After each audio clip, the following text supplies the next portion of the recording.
Hi students, வந்து கூட Chennai academy. அடுத்து பார்க்க போகிறது நம்ம அடுத்த டெஸ்ட் பார்க்க போகிறோம். இப்போ அடுத்த டெஸ்ட்டில் வந்து முகலாயர்களும் அதுக்கப்புறம் பார்த்துக்கிட்டிங்கன்னா மராத்தியர்களும் கொடுத்துருக்காங்க. சரிங்களா? நம்ம இதில் வந்து பார்த்தீங்கன்னா முகலாயரை பொறுத்த வரைக்கும் ஒரு 5-6 மன்னர்கள் தான். அவங்கள பற்றின வரலாறும் உங்களுடைய நிர்வாகம் பார்த்துருக்கோம். மராத்தியர்கள் அப்படின்னு பொறுத்த வரைக்கும் சிவாஜி, மெயினாக சிவாஜியை சுற்றி இருக்கக்கூடிய டீட்டெயில்ஸை பார்த்துட்டு அதுக்கப்புறம் பார்த்தீங்கன்னா அவர்களுடைய நிர்வாகம், அப்புறம் பேஷ்வாக்களுடைய ஆட்சி, அதுக்கப்புறம் தமிழ்நாட்டில் மராத்தியர்களுடைய ஆட்சி பற்றி சின்ன சின்னதாக ஒரு கொஸ்டின் பார்க்கலாம். ஓகே, மொத்தம் ஒரு 30 கொஸ்டின் இருக்குது. டீட்டெயில்டாக எப்படியெல்லாம் நீங்கள் வந்து இந்த கொஸ்டின் யோசிச்சு ஆன்சர் பண்ணலாம் சொல்லிட்டு பார்க்கலாம். சரிங்களா? ரைட். ஃபர்ஸ்ட் கொஸ்டின் பாருங்க. ஃபர்ஸ்ட் கொஸ்டினே முகலாயர்கள்ல முதல் மன்னராக இருக்கக்கூடிய பாபரை பற்றிய question. Okay, Babur won the first battle of Panipat due to his effective use of, அதாவது முதலாம் பானிபட் போரில் படையை திறம்பட பயன்படுத்தியவர் பாபர் வெற்றி பெற்றார். எஸ், நமக்கு தெரியும் முதலாம் பானிபட் போர் வந்து 1526ஆம் ஆண்டு நடைபெற்றது. யாருக்கும் நடைபெற்றது? பாபருக்கும் டெல்லி சுல்தானுடைய கடைசி மன்னரான இப்ராஹிம் லோடிக்கும் நடைபெற்றது. ஓகேங்களா? டெல்லி சுல்தான்ல லோடி வம்சத்தை சேர்ந்த கடைசி வம்சமான இப்ராஹிம் லோடிக்கு நடைபெற்றது. இப்ராஹிம் லோடி சொந்த ஊருக்காரர், இந்த ஊர் மன்னர். ஓகே, பாபர் எங்கேயோ இருந்து வெளிநாடுகள்ல இருந்து இங்க படையெடுத்து வந்த மன்னர். ஓகேங்களா? இவர் வந்து பாபர் வந்து தௌலத் கான் லோடியும் ஆலம் கான் லோடியும் தான் அழைத்திருப்பார்கள். சரி, பாபர் இங்க வந்துட்டார், ரைட் விடுங்க. இப்ப ரெண்டு பேருக்கும் வந்து ஃபைட் நடக்குது. இவர் சொந்த ஊருக்காரர், இவர்கிட்ட படை வலிமை அதிகம், எக்கச்சக்கமான படை வலிமை இருக்குது. ஆனா பாபர் கிட்ட படை வலிமை கம்மி தான். இருந்தாலும் பாபர் வெற்றி பெற்றார். அது எந்த படையை பயன்படுத்தி எளிமையான வெற்றியை பெற்றார் சொல்லிட்டு 4 ஆப்ஷன் கொடுத்திருக்காங்க. இப்ப நான் சொன்ன கதையை நீ படிச்சிருந்தாலே இந்த குதிரைப்படை, தேர்ப்படை இதெல்லாம் பயன்படாது உனக்கே தெரியும். ஏன்னா இப்ராஹிம் லோடி சொந்த ஊருக்காரங்கிறதுனால அவர்கிட்ட எக்கச்சக்கமான படை இருக்கும். ஓகேங்களா? ஆனா இவர்கிட்ட ஏதோ ஒரு வித்தியாசமான ஒரு படை இருக்க போய் தான் இவர் சுலபமா வெற்றி பெற்றார். இது என்ன படை அப்படின்னா, கிளாஸ்ல கதைகளை படிச்சிருப்பீங்க. இவர்கிட்ட இந்த பீரங்கி படைகள் அப்படிங்கிற ஒரு படைகள் வந்து இப்ராஹிம் லோடிக்கு என்னன்னே தெரியாத படை வந்து யார்கிட்ட இருந்ததுன்னா பாபர்கிட்ட இருந்தது. ஓகேங்களா? அதாவது இங்க ஒரு பீரங்கி இருக்கும். இந்த எதிர்க்கக்கூடிய இப்ராஹிம் லோடி மன்னர்களுக்கு இது என்ன பண்ணுனே தெரியாது. அப்ப எப்படி அவங்களால எதிர்கொள்ள முடியும்? பீரங்கி படை தான் அவர்கள் வெற்றி கொள்வதற்கு எளிமையான ஒரு பயனளித்தது. சரிங்களா? பீரங்கி படை. ஓகே, அடுத்து பாபரை பத்தி ஒரு கொஸ்டின் இருக்கு, அதான் டீட்டெயிலா பேசலாம். அடுத்து பாருங்க, சரியான கூற்றுகளை தேர்வு செய்ய. கன்வா போர் 1525ஆம் ஆண்டு நடைபெற்றது. பாபர் 1530 இறந்தார் அப்படின்னு சொல்றாங்க. ஓகேங்களா? நல்ல கவனிச்சுக்கோ. பாபர் இந்தியாவின் மீது போர் தொடுக்கும் போது அவர் எதிர்கொண்ட முதல் போரே பானிபட் போர் தான். அது 1526 தான். ஓகேங்களா? அதுக்கப்புறம் அவர் வாழ்ந்த காலம், இந்தியாவில் வாழ்ந்த காலம் மிக மிக குறுகிய காலம், 5 வருடங்கள் தான். ஓகேங்களா? 26ல இருந்து 1530 வரைக்கும் தான் அவர் ஆட்சியை புரிந்திருப்பார். ஓகேங்களா? ஏன் அப்படின்னா 26ல அவர் பானிபட் போர்ல வெற்றி பெறுகிறார், 27ல ஒரு போர், 28ல ஒரு போர், 29ல ஒரு போர், 30ல அவர் மரணம். அவ்வளவுதான். இதுதான் பாபருடைய மிக குறுகிய வரலாறு. என்ன போறலாம் அப்படின்னா சிம்பிளா ஒரு ஷார்ட்கட் சொல்லுவோம். PK CK அப்படின்னா CG அப்படின்னு சொல்லுவாங்க. ஓகேங்களா? பானிபட் போர் 1. ஓகேங்களா? 1526. ஓகே, நீங்க எழுதுற 26. அடுத்து நீங்க எழுதி போட்டிருக்கீங்க கன்வா போர் 27. ஓகேங்களா? பேட்டில் ஆஃப் கன்வா போர் சொல்லுவாங்க. அடுத்து சந்தேரி போர் 28.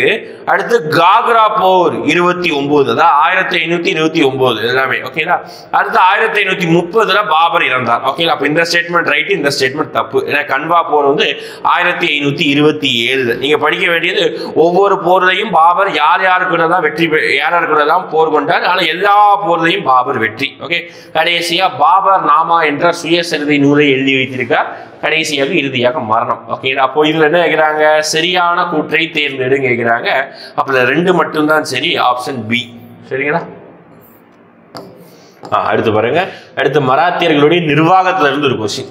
இப்ப மராத்தியர்களுடைய நிர்வாகத்துல சிவாஜி இருக்கார். ஓகே, இப்ப சிவாஜி தன்னுடைய நிர்வாகத்துல மிக முக்கியமான அமைப்பா என்ன வச்சிருந்தாரு அப்படின்னு பாத்தீங்கன்னா அஷ்ட பிரதான் அப்படிங்கிற ஒரு அமைப்பு வச்சிருந்தாரு. என்ன அமைப்பு? நிர்வாகத்துல அஷ்ட பிரதான் அப்படின்னு ஒரு சூப்பரான ஒரு அமைப்பு வச்சிருப்பாரு. அப்ப இந்த அஷ்ட பிரதான் தான் என்ன அப்படின்னு பார்த்தீங்கன்னா, அஷ்ட அப்படின்னா என்ன அமைப்பு? 8ன்னு அர்த்தம். என்னது? அஷ்ட அப்படின்னால 8ன்னு அர்த்தம். அப்ப அஷ்ட பிரதான் 8 பேரை கொண்ட ஒரு குழு தான் இந்த அமைச்சர்கள் குழு. அதுல தலைமை தாங்குவது தான் யாரு அப்படின்னு பாத்தீங்கன்னா பிரதமர், அப்படி இல்லைன்னா பேஷ்வா அப்படின்னு சொல்லுவாங்க. மீதி எல்லாமே வெளியுறவுத்துறை அமைச்சர், ஓகேங்களா, அப்புறம் வந்து பண்டிட் ராவ் சொல்லிட்டு சமயத்துறை அமைச்சர் சொல்லிட்டு நிறைய அமைச்சர்கள் இருப்பாங்க. இதுல என்ன கேட்கிறாங்க பாருங்க, வக்கீல் பிரதம மந்திரி. நான் சொன்னேன் தலைமை தாங்கிறதே பிரதம மந்திரி தான். அப்ப அவருடைய பேர் வக்கீல் கிடையாது, பிரதம மந்திரியுடைய பேர் வந்து என்ன சொல்லுவாங்க அப்படின்னா பேஷ்வா அப்படின்னு சொல்றாங்க. ஏன்னா இவங்க தான் பின்னாட்கள் ஆட்சி அமைக்கிறாங்க சிவாஜிக்கு பின்னாடி. ஓகேங்களா, வஜீர் அப்படின்னா தலைமை நீதிபதி, இது கரெக்ட் தான். ஓகே, வஜீர் என்றால் தலைமை நீதிபதி, ரெண்டு ரைட் தான். இது என்ன கேட்கிறாங்கன்னா தவறானது இதுதான் கேட்கிறாங்க. அப்போ மேல இருக்கக்கூடிய ஒண்ணு மட்டும்தான் தவறு, அப்போ ஏ ஒன்லி தவறு. சரிங்களா, இன்கரெக்ட் பேன், ஒன் ஒன்லி ராங். அடுத்து திருப்பி பாபரை பற்றிய ஒரு கருத்து. பாபர் ஹுமாயூன் அமைகிறது. பாபரின் மூத்த மகன் ஹுமாயூன் அப்படின்னு சொல்றாங்க. எஸ், கரெக்ட் தான். ஓகேங்களா, ஏன்னா அவர் பாபருக்கு அடுத்து மன்னரானது யார் அப்படின்னா ஹுமாயூன் தான். நான் வந்து அந்த முகலாயர்களை சொல்லும் போதே ஷார்ட்கட்டே நம்ம என்ன சொல்லுவோம் அப்படின்னா பாட்ஷா அப்படின்னு ஷார்ட்கட் சொல்லுவோம். பாபர், ஹுமாயூன், அக்பர், ஜஹாங்கீர், ஷாஜகான், அவுரங்கசீப். மொத்தம் 6 மன்னர்களும் 1526 இருந்து 1707 வரைக்கும் வரிசையா ரூல் பண்ணியிருப்பாங்க. சரி, 1026 இருந்து 1707 வரைக்கும் வரிசையா சீக்வன்ஸா ரூல் பண்ணியிருப்பாங்க. எந்த ஒரு சேஞ்சஸுமே இருக்காது இதுல. சரிங்களா, இடையில மட்டும் இந்த ஹுமாயூனுடைய ஆட்சி காலத்துல மட்டும் சின்னதா ஒரு கேப் விழுந்து அதுல ஒரு ஆப்கானிய மன்னர், ஒரு ஷேர்ஷா சூர் அப்படின்னு சொல்லிட்டு ஒரு மன்னர் வந்திருப்பாரு. அது வரார், அவரை பத்தி பார்க்கலாம். ஓகேங்களா, பாபரின் மூத்த மகன் ஹுமாயூன் கரெக்ட் தான். ஹுமாயூன் தனது தந்தையின் மரணத்திற்கு பிறகு 1530 அரியணை ஏறினார். நான் சொன்னேன் பாபர் 1530 இறந்தாரு. இறந்த உடனே ஒரு அரியணை ஏறிட்டாரு ஹுமாயூன். எஸ், 2 ஸ்டேட்மெண்ட்டும் சரிதான். இங்க சரியான குற்றம் தேர்ந்தெடுக்க சொல்றாங்க, ரெண்டுமே சரிதான். மேற்படி ஹுமாயூனை பொறுத்தவரைக்கும் ஹுமாயூன் தீன்பானா என்ற நகரத்தை கட்டமைத்தார். ஓகேங்களா, பணக்கார வீட்டு பையன் மாதிரி ரியாக்ட் பண்ணுவார். ஓகேங்களா, பெரிய அளவுக்கு நிர்வாகத்துல வந்து பார்க்க மாட்டாரு. கட்டிடத்தை கட்டுவதற்கே அவருடைய வாழ்நாள் முழுவதையும் தண்ட செலவாக வாழ்க்கையை ஃபுல்லு வேஸ்ட் பண்ணிட்டார்.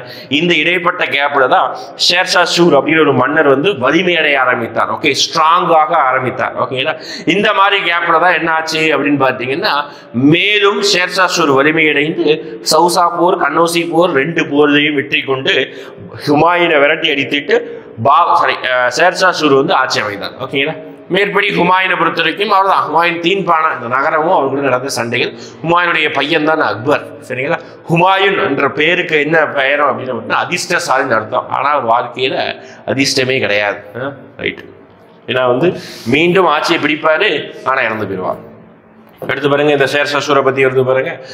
விவசாயி சீர்குலைந்தால் மன்னன், அதாவது அரசன் சீர்குலைவான் அப்படின்னு சொல்றாங்க. எப்படி பாருங்க, ஒரு நாட்டுக்கே ஒரு நாடு எந்த அரசாங்கத்தாலும் விவசாயம் தான் முதுகெலும்புன்னு சொல்றோம்.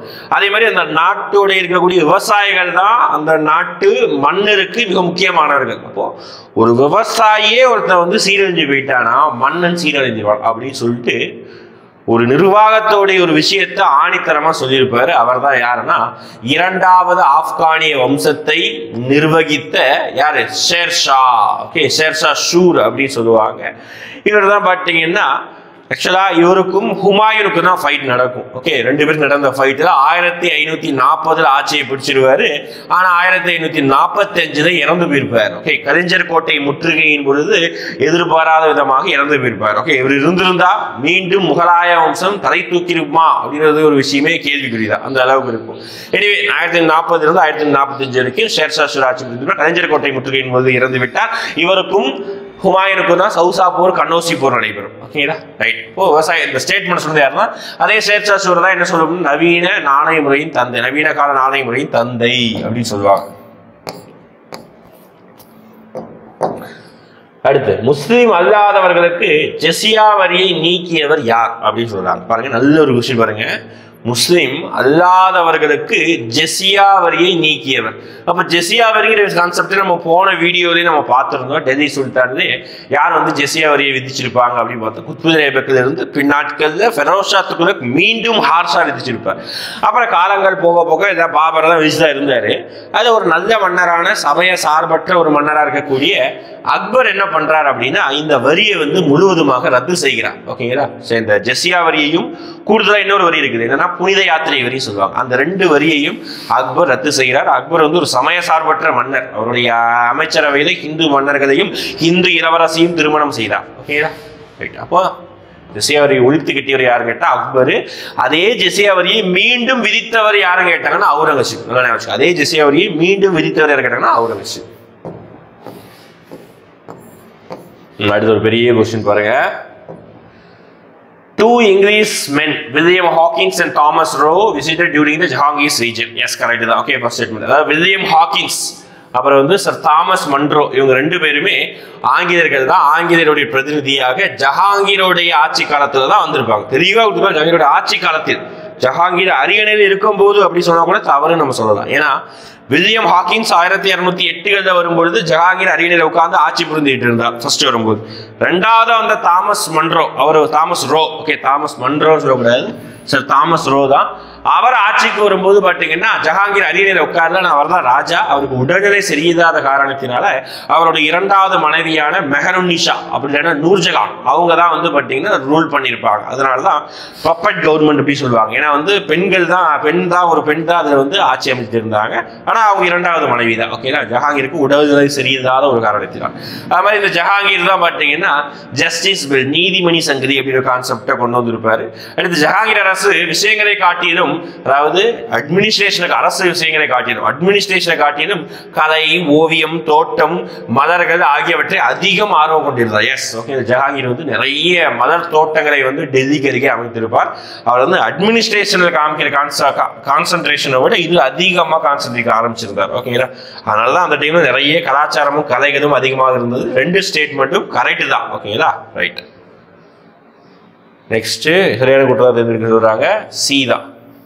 ஓகே, இது வந்து எரர் தான். எனக்கு இங்கிலீஷ்ல பிறகு தாமஸ் ரோ தான் இருக்கு, தாமஸ் மன்றோ, இது வந்து எழுத்து பிழை தான். ஓகே, அடுத்து ஷாஜகான் தக்காணத்தை எத்தனை மாகாணங்களாக பிரித்தார்? மாநிலம் சொல்லலாம், மாகாணம் சொல்லலாம். ஓகே, ஏன்னா நிர்வாகத்தின் பொழுது ஒவ்வொரு மன்னர்களும் ஒவ்வொரு விதமான நிர்வாகத்தை கண்டுபிடிப்பாங்க. ஓகேங்களா, அக்பர் தான் நிர்வாகத்தை பெரிய அளவுக்கு கட்டுக்கோப்பை கொண்டு வர சொல்றாங்க. டெல்லியிலிருந்து கேபிட்டல், அதாவது அந்த ஆக்ரா கேபிட்டல் இருந்து அப்படியே மாத்தி கொண்டு வந்து ஃபத்தேபூர் சிக்ரியாக கேபிட்டல் வந்து வச்சிருப்பாங்க. ஏன்னா இந்த சைடு கண்ட்ரோல் வைக்கணும். ஏன்னா இந்த சைடு தான் ஹிந்து மன்னர்கள் அதிகமா இருக்காங்க, இங்கே தான் பிரச்சனை நடக்குதுன்னு சொல்லிட்டு இங்கே தான் ஆட்சி புரிந்தாங்க. அதே மாதிரி அக்பருடைய பேரர் இருக்கக்கூடிய ஷாஜகான் என்ன பண்றாரு அப்படின்னா மாகாணத்தை 4 மாகாணங்களாக பிரிச்சிருப்பார். நிர்வாகம் பண்ணுவதற்கு எளிமையா இருப்பதற்காக 4 மாகாணங்களை பிரித்திருப்பார். அடுத்து ஷேர்கானின் இயற்பெயர் என்ன? இப்பதான் பார்த்துருந்தோம். யார் இந்த ஷேர்கான்? அவர் தான் ஷேர்ஷா சூர். ஆப்கானியம் சொன்னோம்ல, ஷேர்ஷா சூர் தான் ஷேர்கான் சொல்லுவாங்க. அவருடைய இயற்பெயர் கேட்கிறாங்க. எஸ், இது one of the previous year question. இப்படி ஒரு கொஸ்டின் இருக்குது, ஏன்னா புக்கில் இருக்குது, அதனால கேட்பாதான் சரி. ஒரிஜினல் நேம், ரியல் நேம் அப்படின்னு சொல்லுவாங்க. ஃபரீத் கான். ஓகேங்களா, அவர் தான் வந்து என்ன சொல்றது, இவருடைய உண்மையான பெயர். அப்போ ஷேர்ஷா சூர் அப்படின்னு சொல்லி நம்ம படிக்கிறோம். சூர் அப்படின்றது அவருடைய வம்சம் பெயர். அதனால அவர் என்ன சொல்லுவாங்கன்னா, இவர் எந்த வம்சத்தை சேர்ந்தவர் அப்படின்னு கேட்டாங்கன்னா இவர் சூர் வம்சத்தை சேர்ந்தவர் அப்படின்னு சொல்லுவாங்க. என்ன வம்சத்தை சேர்ந்தவர்? சூர் வம்சத்தை சேர்ந்தவர் அப்படின்னு சொல்லுவாங்க. ஷேர்ஷா சூர். அப்ப இந்த ஷேர்ஷா அப்படிங்கிற ஒரு பட்டம் தான் எப்படி கிடைச்சது, ஏன் கொடுக்கப்பட்டது அப்படின்னா, அதாவது வந்து சொல்றாங்க, ஒரு கதைகளா சொல்லப்படுகிறது. ஒரு உண்மையான பேர் ஃபரீத் கான் தான். இவர் காடுகளில் வேட்டையாடும் பொழுது புலியை வந்து அடித்தே கொண்டதுனால இவருக்கு வந்து ஷேர்ஷாவோட பட்டம் வழங்கப்பட்டதாம். ஓகே, இப்படிதான் கதைகள் இருக்கு பாருங்க. நம்புறமோ நம்பலையோ, ஆனா இப்படிதான் வந்து வாய்மொழியான கதைகள் பேசப்படுகிறது. எழுதியதாக இருக்கிற வாய்மொழியான கதைகள் ஷேர்ஷா சூரை பத்தி. அடுத்து முகலாயர்களுடைய நிர்வாக நில வருவாய் முறையில் ஆங்கிலேயர்களுடைய நில வருவாய் முறைக்கு முன்னோடியாக இருந்தது எது அப்படின்னு கேட்கிறாங்க. ஓகேங்களா, அதாவது எந்த முகலாய நில வருவாய், முகலாயர் நில வருவாயில் ரொம்ப ஃபேமஸ் ஆனது என்ன அப்படின்னா ஜப்தி முறை தான். ஓகேங்களா, ரொம்ப ரொம்ப பிரபலமானது. நல்ல முறையில வந்து மக்களுக்கு ஒரு பாதகம் இல்லாமல் நிர்வாகத்துக்கும் பாதகம் இல்லாமல் இருந்தது. இதை கொண்டு வந்தது யாருன்னா அக்பர். அக்பருடைய அவைக்கல வருவாய்த்துறை அமைச்சராக இருந்த தோடர் மால், இவர் தான் இந்த ஜப்தி முறையை கொண்டு வந்திருப்பார். ஓகேங்களா, ஜப்திகிற முறை அப்படிங்கிற கான்செப்டே வந்து ஒரு நிலவருவாய் கான்செப்ட் தான், அது இருக்கிறது தான், ஆனால் அது வேற மாடிஃபிகேஷன் இருக்கும். அந்த கான்செப்டே வந்து இவர் தான் வந்து ராஜா தோடர்மால் தான் வந்து கொண்டு வந்திருப்பாங்க. சரிங்களா, அடுத்து பின்வரும் கூற்றுகளை காண். முகலாயர் நிர்வாகத்தை பற்றி ஐனி அக்பர் விவரிக்கின்றது. எஸ், 2 நூல் அக்பருடைய காலங்களில் 2 நூல் ரொம்ப முக்கியம். ஐனி அக்பரி, அக்பர் நாமா 2 நூல் முக்கியம். ஐனி அக்பர்ங்கிறது வந்து நிர்வாகத்தை பற்றி கூறும். அக்பர் நாமா நாமா அப்படின்னு வந்தாலே ஒரு மன்னருடைய வாழ்க்கையை வரலாறை பற்றி கூறும். அப்போ அக்பருடைய வரலாற்றை பற்றி விவரிக்கின்றது. 2 ஸ்டேட்மெண்ட்டும் சரிதான். ஓகே, இது முகலாயருடைய நிர்வாகத்தை பற்றியும், இது அக்பர் நாமா அக்பருடைய வாழ்க்கையை வரலாற்றை பற்றி கூறுகிறது. 2மே ஸ்டேட்மெண்ட் கரெக்ட் தான், சரியான கூட்டம் தேர்ந்தெடுக்க சொல்றாங்க. இந்த 2 நூலை எழுதியது யாருன்னு கேட்பாங்க. ஐனி அக்பரையும் அக்பர் நாமாவை எழுதியது யாருன்னு கேட்டாங்கன்னா அபுல் ஃபசல். ஓகே, அபுல் ஃபசல். இப்போ இந்த அபுல் ஃபசல் பார்த்தீங்கன்னா இதே மாதிரி இன்னொருத்தர் இருப்பார், அபுல் பைசி அப்படின்னு ஒருத்தர் இருப்பார். அவர் என்ன பண்ணுவார் அப்படின்னு பார்த்தீங்கன்னா ராமாயணம் மகாபாரதம் இது எல்லாத்தையும் பாரசீக மொழியில் மொழிபெயர்ப்பார் அக்பருடைய தூண்டுதல் காரணமாக. ஏன்னா அக்பர் வந்து சமய சார்பற்ற மன்னர் சொன்னது எல்லா நூல்களையும் படித்திருப்பார், எல்லா சமயத்திலையும் அதற்கும் நல்ல கருத்துக்களை எடுப்பதற்காக அதுவும் பாரசீக மொழியில மொழிபெயர்த்து வச்சிருப்பார். ஏன்னா அதுலேயும் நல்ல கருத்துக்கள் இருக்குது.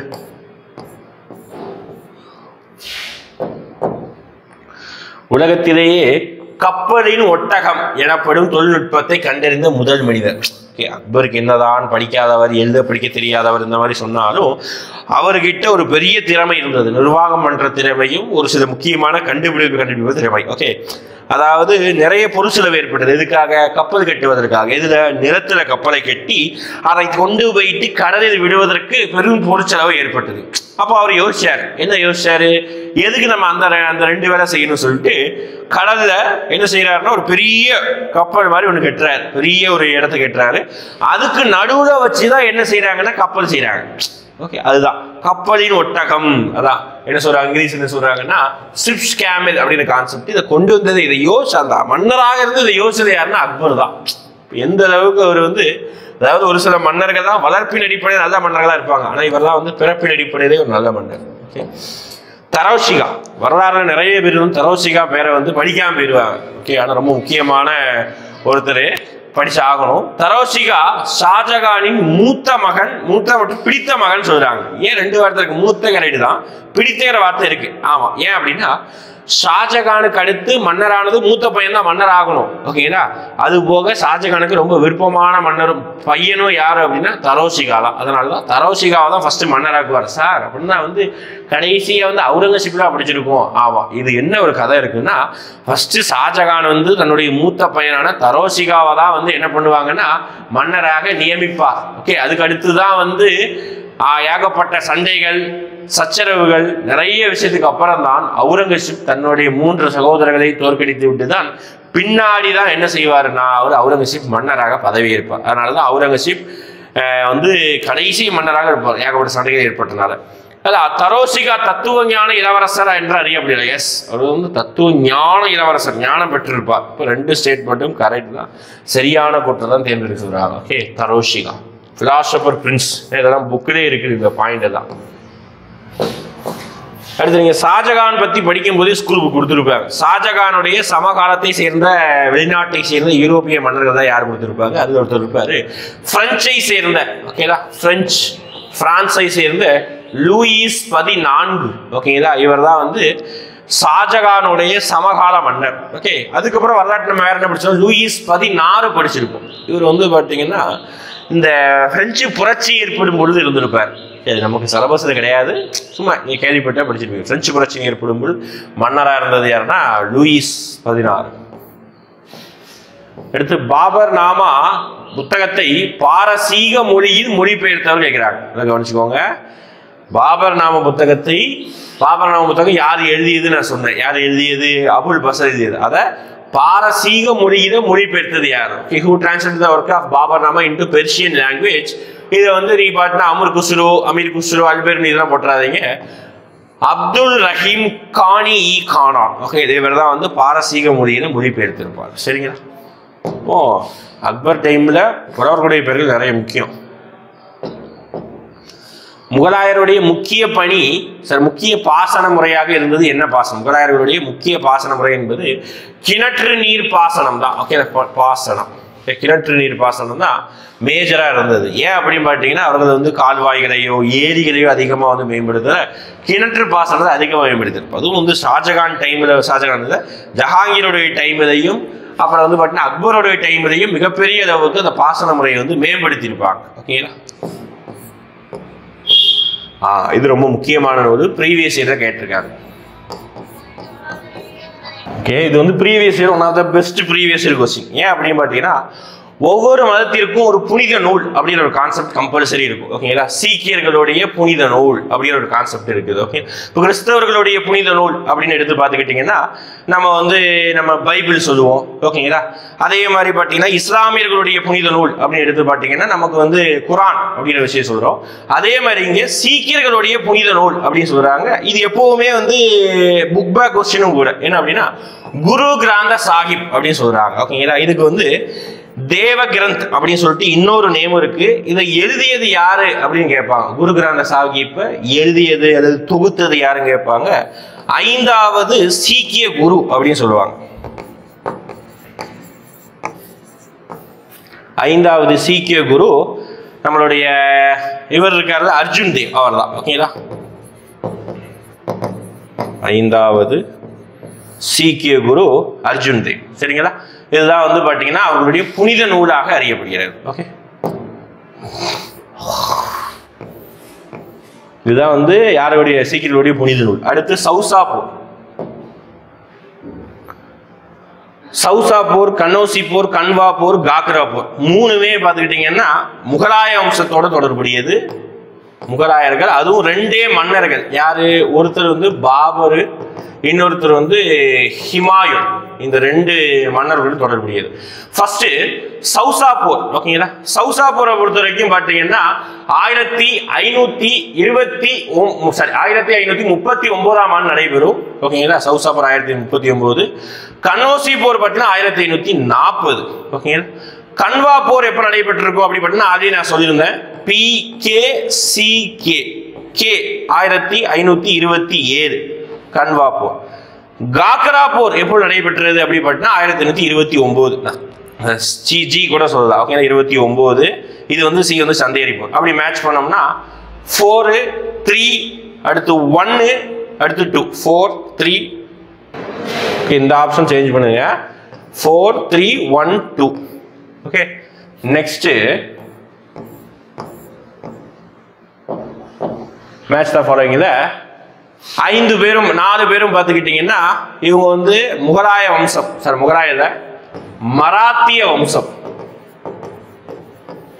மராத்திய வம்சம் பின் நாட்கள்ல 5 துண்டுகளாக உடைந்திருக்கும். ஓகே, மராத்திய வம்சம் பின் நாட்கள்ல 5 துண்டுகளாக உடைந்திருக்கும். எப்படி 5 துண்டுகளாக உடைந்திருக்கும் அப்படின்னு பார்த்துக்கிட்டீங்கன்னா கிட்டத்தட்ட 5 துண்டுகள் தான். ஓகேங்களா? ஏன் அப்படின்னு பார்த்தா பின் நாட்கள்ல சிவாஜி மன்னர் ஆட்சி புரிந்ததுக்கு அப்புறம் பார்த்துக்கிட்டிங்கன்னா அப்படியே பேஷ்வாக்கள் ஆட்சி புரிவாங்க. பேஷ்வாக்களுக்கு அப்புறம் என்ன ஆகும் அப்படின்னு பார்த்தீங்கன்னா ஒரு ஆப்கானிய மன்னர் படையெடுப்பின் காரணமாக அது 5 துண்டுகளாக சிதறடிக்கப்பட்டிருக்கும். அந்த 5 துண்டுகளுக்கு அப்புறம் அது ஒவ்வொருத்தரும் ஒவ்வொரு இடங்களில் ரூல் பண்ணுவாங்க. ஃபார் எக்ஸாம்பிள் பேஷ்வா பூனே பகுதி அந்த மாதிரி ரூல் பண்ணுவாங்க.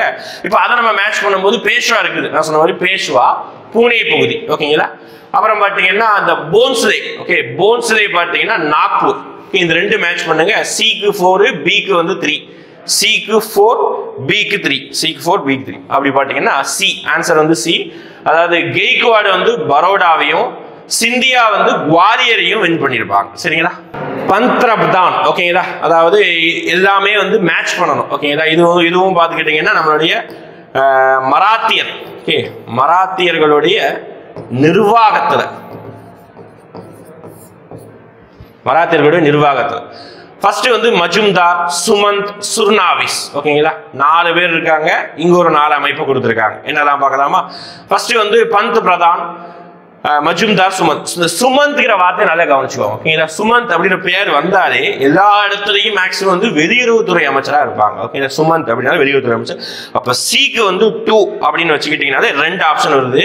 இதுல மேற்படி பக்கம் இந்த பந்த் பிரதான் பிரதம அமைச்சர் அப்படின்னு சொல்றாங்க. பேஷ்வாவுடைய இன்னொரு பெயர். மஜும்தார் அப்படின்னு சொல்லும் போது நிதி அமைச்சராக சொல்லப்படுகிறார். சுர்னாவிஸ் அப்படின்னு பாத்தீங்கன்னா செயலாளர். ஓகேங்களா? Option A 1 4 2 3.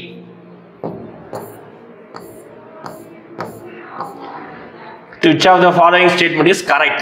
சரியான கூற்றை தேர்ந்தெடு அப்படின்னு சொல்றாங்க. சிவாஜி ஜமீன்தாரி முறை ஒழித்தார். ஓகே, அடுத்து பாத்தீங்கன்னா காதி என்ற அளவுகோலை பயன்படுத்தி நிலங்கள் அடைக்கப்பட்டன. Yes, correct. ஓகேங்களா? Okay, next question.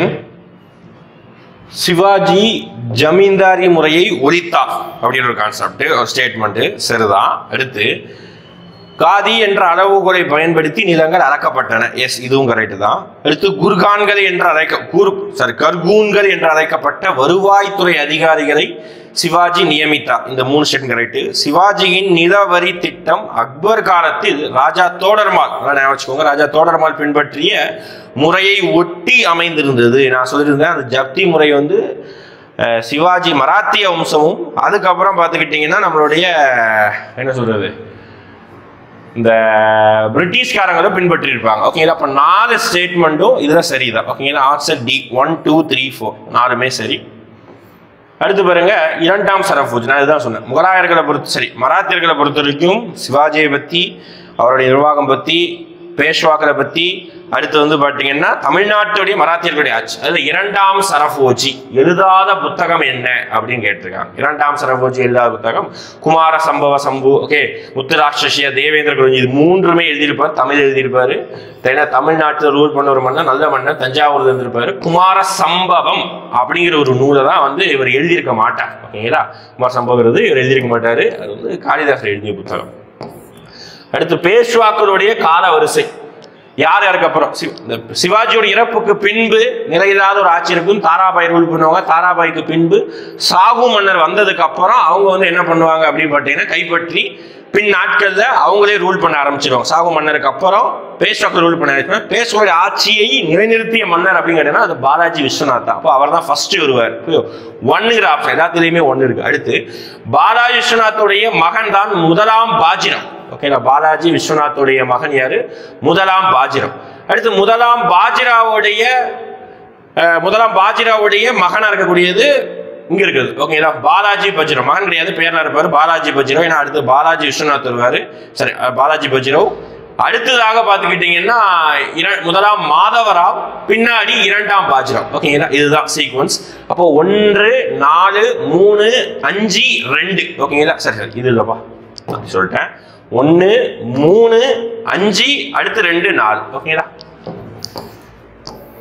அடுத்து பாருங்க, 3ஆம் ஆங்கிலேய மராத்திய போர். இதுதான் வந்து மராத்தியர்களுக்கு பெரிய சாட்டை அடியாக இருந்தது. 3ஆம் ஆங்கிலேய மராத்திய போருக்கான காரணங்களை கூறுங்கள் அப்படின்னு சொல்றாங்க. பேஷ்வா 2ஆம் பாஜிராவ் ஆங்கிலேயருக்கு எதிரானவராக ஆனார். Yes, correct. பரோடா கங்காதர சாஸ்திரி திகம்பக்ஜி கொல்லப்பட்டார். இதெல்லாம் கொஞ்சம் டெக்னிக்கலா இருக்கும், நிறைய நீங்க படிக்கணும். ஏன்னா வந்து இது புக்கில் இருக்கு, 11th புக்கில் ரொம்ப இருக்குது. நம்ம ஆங்கிலேய மராத்திய போர் நிறைய பேர் படிச்சிருக்க மாட்டோம். இந்த ஸ்டேட்மெண்ட் எல்லாமே இந்த போருக்கான காரணம். அப்போ மேலே கூறிய அனைத்தும் சரிங்களா? இது கால வரிசைப்படுத்துக, சிம்பிளான ஒண்ணு. முகலாய வம்சத்திலேயும் ஒரு ஆப்கானிய வம்சத்திருக்காங்க. ஃபர்ஸ்ட் யாரு? பாபர். ஓகேங்களா? 4. அடுத்து பாபருக்கு அடுத்து பார்த்தீங்கன்னா அக்பர் 2. ஓகேங்களா? அடுத்து வந்து அவுரங்கசீப். சரி, அக்பர், பாபருக்கு அடுத்து ஹுமாயூன் வராங்க. ஹுமாயூனுடைய இடைக்கால ஆட்சியில் தான் ஷேர்ஷா சூரி. அப்போ 4 3 2 1. 4 3 2 1. ஆன்சர் வந்து பி. ஆன்சர் வந்து பி. அடுத்து சிவாஜியின் மகன் பெயர் என்ன அப்படின்னு கேட்கிறாங்க. சிவாஜியின் மகன் பெயர். இப்போ சிவாஜியின் மகன் யாரு அப்படின்னா 2 பசங்க இருக்காங்க. அவங்களுடைய ஃபேமிலி பத்தி எப்படி? சிவாஜியுடைய அப்பா பெயர் பார்த்தீங்கன்னா சாஜி போன்ஸ்லே, அம்மா பெயர் பார்த்தீங்கன்னா ஜிஜி பாய். சிவாஜியுடைய குரு பெயர் பார்த்தீங்கன்னா குரு ஆசிரியர் கூட சொல்லலாம், தாதாஜி கொண்டதேவ் அப்படின்னு சொல்லுவாங்க. சிவாஜியுடைய மகன் 2 பேர். ஒன்று ராஜாராம், இன்னொருத்தர் பார்த்துக்கிட்டீங்கன்னா இறந்து போயிருப்பாரு, அவர் தான் பார்த்தீங்கன்னா சாம்பாஜி. 2 பேருக்கு பாருங்க, ராஜாராம், சாம்பாஜி. 2 பேருமே சிவாஜியின் மகன்கள். ஏ அண்ட் பி தான். சாகு யாரு அப்படி பார்த்தீங்கன்னா இந்த சாம்பாஜியுடைய மகன் தான் சாகு. சிவாஜியின் பேரன் முறை வருவா. சரிங்களா? அடுத்து who had the concept of justice bill? நீதிமணி சங்கிலி.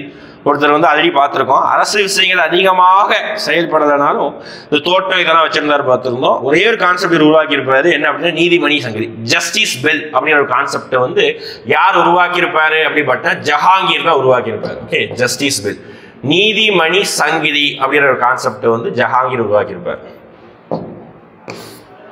ஏன்னா குற்றம் புரிபவர்களுக்கு பிரச்சனை இருக்கும் போது அந்த நீதிமணி சங்கிலி அடிக்கும் பொழுது அதுல இருந்து நமக்கு விடை கிடைக்கும். அடுத்து முகலாயருடைய ஒட்டுமொத்தமான ஆட்சி காலம். இது வந்து நான் ரெண்டா எப்பவும் கிளாஸ் சொல்லும்போது ரெண்டா பிரிக்கலாம். மொத்தமா சொல்லும் போது நம்ம என்ன சொல்லலாம் அப்படின்னு பாத்தீங்கன்னா 1526 இருந்து 1858 வரைக்கும் சொல்லலாம். ஆனா இதுல வந்து முகலாயருடைய பேரரசு காலம் நம்ம படிக்கிறதும் சரி 1526 இருந்து 1707 வரைக்கும் தான். திருப்பி 1707 இருந்து 1558 வரைக்கும் பிற்கால முகலாயர்கள் சிறிய சிறிய ரூலர்கள் வந்து ரூல் பண்ணுவாங்க. சரிங்களா? இவங்க வந்து பெரிய முகலாயர்களுடைய ஆட்சி. ஓகே, 1526 இருந்து 1707. கீழே கொடுக்கப்பட்ட தவறான வாக்கியத்தை அடையாளம் கா. பூர்ண கிலாவை ஷேர்ஷா கட்டினார். இவரது இயற்பெயர் குராம். இவர் வெள்ளி நாணயங்களை அறிமுகப்படுத்தினார். இவர் முறையான அஞ்சல் சேவை அறிமுகப்படுத்தினார். ஷேர்ஷா ரொம்ப நல்ல மன்னர் சொல்லியிருந்தேன். ஓகேங்களா? அதான் இங்க ஸ்டார்ட் ஆகுது. பூர்ண கிலா அவர் தான் கட்டியிருப்பாரு. வெள்ளி நாணயத்தை அறிமுகப்படுத்தினாரு. முறையான அஞ்சல் சேவை அறிமுகப்படுத்தினால இயற்பெயர் வந்து நம்ம என்ன சொன்னோம்? ஃபரீது சொல்லிட்டோம் ஆல்ரெடி. ஓகேங்களா? ஆனா குராம் கொடுத்துருக்கு. குராம் கிடையாது, தவறு. குராம் வந்து முகலாய மன்னர்கள் இன்னொரு மன்னருடைய பெயர். அடுத்து மேவாரின் ராணா பிரதாப் சிங்கிற்கு எதிரான ஹல்டிகட்டி போர். ஓகேங்களா? ரொம்ப முக்கியமான போர் வரலாற்றுல யாருக்குன்னா அக்பருக்கும் இந்த மேவார் ராணா பிரதாப் சிங்கும் 2 பேரும் நடக்கும். அதுல அக்பருடைய படையை வழிநடத்துறது யாருன்னா அக்பர் கிடையாது, அவருடைய படை தளபதியான ராஜா மான்சிங். இவர் தான் வந்து படை தளபதி. இவரு இந்து அரசர் அப்படிங்கிறதுனால இவருக்கு எதிராகும் எல்லாரும் ஒரே சொந்தக்காரங்க தான் இவருக்கு எதிராக வந்து போர் தொடுத்திருக்காங்க. ஓகேங்களா? இதுதான் வந்து ஒரு 30 கேள்விக்கான ஒரு டீட்டெயில்டு எக்ஸ்பிளனேஷன். ஓகேங்களா? ரைட், முடிஞ்சதா? ரைட். இதுக்கப்புறம் பார்த்துக்கிட்டிங்கன்னா அடுத்த டெஸ்ட்டில் வந்து நம்ம வந்து விஜயநகரம், பாமினி, அப்புறம் வந்து வரலாற்றுடைய அந்த முக்கியமான அந்த என்ன சொல்றது அந்த டைவர்சிட்டி, ஒற்றுமை இந்த மாதிரி விஷயங்கள் நம்ம பார்க்கலாம். ஓகேங்களா? தேங்க்யூ. ஜியோகிராஃபி கொஸ்டின்ஸ் பார்க்கலாம். ஓகேங்களா? சிலபஸ் ஆல்ரெடி எல்லாரும் பார்த்துருப்பீங்கன்னு நினைக்கிறேன். ஸ்ட்ரைட்டாக நம்ம கொஸ்டின்ஸ்க்கு போயிடலாம். ஃபர்ஸ்ட் கொஸ்டின் என்ன கேட்டிருக்காங்கன்னா, which of the following is not eastern flowing river அப்படின்னு கேட்டிருக்காங்க. ஆக்சுவலாக நம்ம இந்தியன் ரிவர் சிஸ்டத்தை எப்படி பிரிப்பாங்கன்னா Himalayan river system and peninsula river system பிரிப்பாங்க. அப்படி இமாலயன் ரிவர் சிஸ்டம்ன்றது ஒன்றும் இல்லை, இமயமலையிலிருந்து ஃபார்ம் ஆகிட்டு வர ரிவர் எல்லாமே இமாலயன் ரிவர் சிஸ்டம் சொல்லுவோம். அப்படி வந்து பெனிசுலர் பிளேட்டுனா ஒன்றும் இல்லை, தக்கான பீடு பூமின்னு சொல்லுவோம். பார்த்தீங்களா? அந்த தக்கான பீடு பூமியில் ஈஸ்ட் அண்ட் வெஸ்ட் 2 பக்கம் வந்து ஃப்ளோ ஆகிறது வந்து eastern flowing river, western flowing river அப்படின்ற போல 2 முறை சொல்லுவோம். அப்படி ஈஸ்டர்ன் ஃப்ளோயிங் ரிவர் எது சார் அப்படின்னு கேட்டிங்கன்னா, எதெல்லாம் பே ஆஃப் பெங்கால் வங்காள வளைகுடாவில் போய் கலக்குதோ அதெல்லாம் வந்து ஈஸ்ட் ஃப்ளோயிங் ரிவராகவும், அரேபியன் சீல கலக்கிற கடலில் வந்து என்ன சொல்லுவோம்னா நம்ம வந்து வெஸ்ட் ஃப்ளோயிங் ரிவர் அப்படின்ற போல சொல்லுவோம். இங்கே நம்ம கொஸ்டின்ஸில் என்ன சார் கேட்டிருக்காங்க அப்படின்னு கேட்டிங்கன்னா, ஈஸ்ட் ஃப்ளோயிங் ரிவர் எது அப்படின்ற போல கேட்டிருக்காங்க. ஆக்சுவலாக இந்த ஒரு மேப் பார்த்தீங்கன்னா உங்களுக்கு வந்து ஈஸியாக வந்து அண்டர்ஸ்டாண்ட் ஆகும். ஈஸ்ட் ஃப்ளோயிங் ரிவர் எது, வெஸ்ட் ஃப்ளோயிங் ரிவர் எதுன்னு. நர்மதா, தபதி, அப்புறம் வந்து மாஹி, பெரியார், அது போல் ரிவர்ஸ்லாம் வரும். இதெல்லாம் வந்து என்னென்னு பார்த்தீங்கன்னா வெஸ்ட் ஃப்ளோயிங் ரிவர். அதுக்கப்புறம் ஈஸ்ட் ஃப்ளோயிங் ரிவர் என்ன சார் அப்படின்னு கேட்டிங்கன்னா, மகாநதி, கோதாவரி, கிருஷ்ணா, காவேரி, தென்பெண்ணையார், தாமிரபரணி, இன்னும் இது போல் வந்து நிறைய ரிவர்ஸ் வரும். நம்ம கொஸ்டின்ஸில் வந்து ஈஸியாக வந்து ஆப்ஷன்ஸ் தான் கொடுத்துருக்காங்க. என்னென்ன கொடுத்துருக்கான்னு பார்த்தீங்கன்னா மகாநதி, தபதி, கோதாவரி, நர்மதா. இதில் எது சார் ஈஸ்டர்ன் ஃப்ளோயிங் ரிவர் அப்படின்னு கேட்டிங்கன்னா, ஈஸ்டர்ன் ஃப்ளோயிங் ரிவர் எதுன்னு பார்த்தீங்கன்னா மகாநதி, கோதாவரி. ஆனால் நம்ம கொஸ்டின்ஸில் என்ன கேட்டிருக்காங்க, நாட் ஈஸ்டர்ன் ஃப்ளோயிங் ரிவர் அப்படின்ற போல கேட்டிருக்காங்க. ஸோ இதுக்கான ஆன்சர் உங்களுக்கு ஈஸியாக கண்டுபிடிச்சிருப்பீங்க. தப்பத்தியும் நர்மதாவும் வந்து தான் என்னன்னு பார்த்தீங்கன்னா வெஸ்ட் ஃப்ளோயிங் ரிவர். ஸோ இதுக்கான ஆன்சர் என்ன பார்த்தீங்கன்னா C 3 and 4. நெக்ஸ்ட் கொஸ்டின் போயிடலாம். நெக்ஸ்ட் கொஸ்டின் என்ன கேட்டிருக்காங்கன்னா, which of the following other tributary of Godavari river, Godavari ரிவரோட ட்ரிபியூட்டரி எதுன்னு கேட்டிருக்காங்க. அதுக்கு முன்னாடி நம்ம கோதாவரி ரிவர் வந்து எங்கேருந்து ஆரிஜின் ஆகுது, அப்புறம் வந்து எங்கே வந்து ஃப்ளோ எங்கே கடலில் கலக்குது அப்படின்றத பற்றி பார்த்துட்டு நம்ம என்ன பார்க்கலாம்னா நம்ம கொஸ்டின்ஸ்க்கான ஆன்சர் என்னன்னு பார்த்துருவோம். நம்ம கோதாவரி ரிவர் எங்கே சார் ரைஸ் ஆகுது அப்படின்னு பார்த்தீங்கன்னா நாசிக், மகாராஷ்டிரா. நாசிக்கில் மகாராஷ்டிராவில் வந்து ஸ்டார்ட் ஆகுது. அங்கே ஸ்டார்ட் ஆகி அப்படியே குடுகுடுன்னு ஓடி வந்து கடைசி எங்கே சார் கலக்குதுன்னு பார்த்தீங்கன்னா இந்த பே ஆஃப் பெங்கால் ரீஜனில் வந்து கலந்துடுது. இதுக்கு இடையில வந்து நிறைய ட்ரிபியூட்டரி டிஸ்ட்ரிபியூட்டரி வரும். அது என்ன சார் ட்ரிபியூட்டரி டிஸ்ட்ரிபியூட்டரி அப்படின்னு ஒரு கொஸ்டின் நீங்கள் கேட்டிங்கன்னா, ட்ரிபியூட்டரினா ஒன்றும் இல்லை, ரிவர் எந்த பக்கம் ஃப்ளோ ஆகுதோ அந்த பக்கம் நீங்கள் அந்த டைரக்ஷனில் நீங்கள் நின்றுக்கோங்க. அப்படி நிறுத்தி உங்களோட ரைட் ஹேண்ட் சைடில் வர்றது எல்லாமே right bank tributaries, left hand சைடில் வர்றது எல்லாமே என்னன்னு கேட்டிங்கன்னா லெஃப்ட் பேங்க் ட்ரிபியூட்டரிஸ் அப்படின்னு சொல்லுவாங்க. ஓகேங்களா? ஆனால் நம்ம கொஸ்டின்ஸில் வெறும் ட்ரிபியூட்டரிஸ் மட்டும் தான் கேட்டிருக்காங்க. ரைட் பேங்க் எது, லெஃப்ட் பேங்க் எது அப்படின்ற போல எதுவுமே கேட்கல.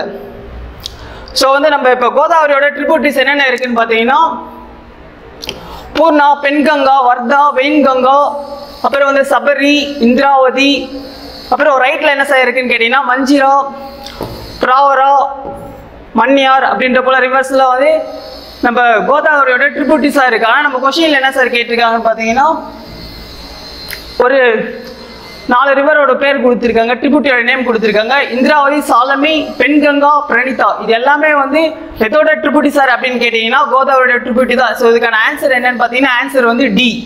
சரிங்களா? நம்ம நெக்ஸ்ட் கொஸ்டின் போயிடுவோம். நெக்ஸ்ட் கொஸ்டின்ல என்ன சார் கேட்டிருக்காங்க அப்படின்னு கேட்டீங்கன்னா நெக்ஸ்ட் கொஸ்டின்ல வந்து நம்ம காவேரி ரிவர்ஸ் பற்றி கொடுத்துருக்காங்க. காவேரி ரிவர்ஸ் பற்றி கேட்டுட்டு அதை பற்றி ஒரு 3 ஸ்டேட்மெண்ட் வந்து கொடுத்துருக்காங்க. 3 ஸ்டேட்மெண்ட் கொடுத்துட்டு எது கரெக்ட் எது தப்பு அப்படின்ற போல தான் கேட்டிருக்காங்க. நம்ம கொஸ்டின்ல வந்து கரெக்ட் என்ற ஆப்ஷனை மட்டும் தான் நம்ம சூஸ் பண்றோம். ஒவ்வொரு கொஸ்டினா படிச்சு பாருங்க, ஒவ்வொரு ஸ்டேட்மெண்ட்னா படிச்சு பாருங்க, எது கரெக்ட்னு உங்களுக்கே புரிஞ்சிடும்.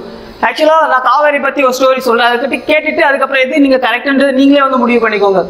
நம்ம காவேரி வந்து எங்கேருந்து ரைஸ் ஆகுதுன்னு பார்த்தீங்கன்னா நம்ம கர்நாடகா இருக்குது பார்த்தீங்களா, கர்நாடகாவில் பிரம்மகிரி ஹில்ஸ் இல்லைனா கூர் தலக்காவேரி அப்படின்ற நேமில் சொல்லுவாங்க. அங்கேருந்து ஆரிஜின் ஆகிட்டு வந்து நம்ம தமிழ்நாட்டுக்குள்ளே எங்கே சார் குதிக்குது, எல்லாருக்குமே கேள்விப்பட்ட இடம் என்னன்னு கேட்டீங்கன்னா ஒகேனக்கல் ஃபால்ஸ் வழியாக வந்து நம்ம தமிழ்நாட்டுக்குள்ளே வந்து நம்ம காவேரி வந்து என்டர் ஆகுறாங்க.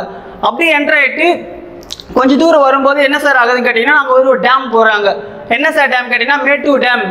அதாச்சும் வந்து மேட்டூர் டேம் எங்கே போடுறாங்கன்னா நம்ம பவானி ஒரு துணை நதி வரும், அதுக்கு ஒரு 10 கிலோமீட்டருக்கு முன்னாடியே வந்து நம்ம மேட்டூர் டேமை போட்டுருவோம். அப்புறம் அங்கேருந்து என்ன பண்ணுது, இன்னும் கொஞ்சம் தூரம் அப்படியே ஃப்ளோ ஆகிட்டு வருது. அப்படி ஃப்ளோ ஆகிட்டு வரும்போது திருச்சி அந்த போல சைடில் வருது. திருச்சியில் ஒரு இடத்துல 3 ஆறு வந்து சங்கமிக்குது. அந்த 3 ஆறு என்னென்ன சார் அப்படின்னு கேட்டிங்கன்னா நொய்யல் அண்ட் அமராவதி காவேரி கூட ஜாயின் ஆகுது. அப்படி ஜாயின் ஆகும்போது என்ன சார் அந்த இடத்துல ஃபார்ம் ஆகுதுன்னு கேட்டிங்கன்னா 3 இடம் கூடுற இடம் என்னென்னா திருமுக்கூடல் அப்படின்ற நேமில் சொல்லுவாங்க. அந்த இடத்துல இருந்து காவேரி எப்படி இருக்குன்னா கொஞ்சம் அகலமாக இருக்குன்னா அது என்ன பேர் சொல்லி அழைக்கிறாங்கன்னா அகன்ற காவேரி அப்படின்ற நேமில் வந்து அழைக்கிறாங்க நம்ம காவேரியை.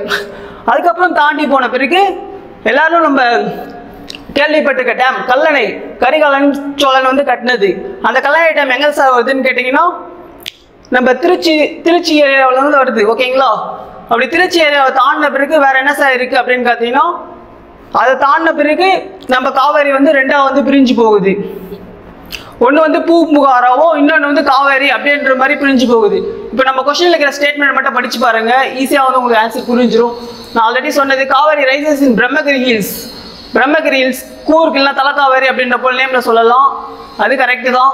நெக்ஸ்ட் கொஸ்டின் பார்த்தீங்கன்னா ஸ்டேட்மெண்ட் என்னன்னு பார்த்தீங்கன்னா grand anicut also called as Kallanai built across river Kaveri.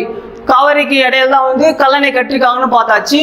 அதோட ட்ரிபியூட்டரிஸ் பார்த்தீங்கன்னா கபினி, பவானி, அமராவதி, இன்னமும் 2-3 இருக்கு.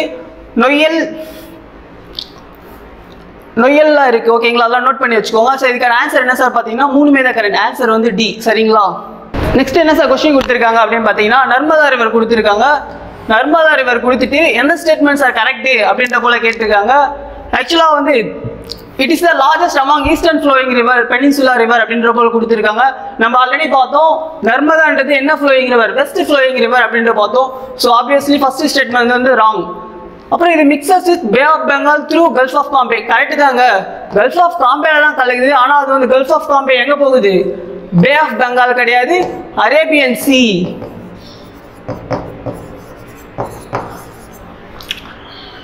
நெக்ஸ்ட் ஸ்டேட்மெண்ட் என்ன கொடுத்துருக்காங்கன்னா சர்தார் சரோவர் ப்ராஜெக்ட் வந்து அந்த ரிவர் மேலே தான் கட்டியிருக்காங்க அப்படின்னு கொடுத்துருக்காங்க. இது ஒன்று மட்டும் தான் சார் கரெக்டு.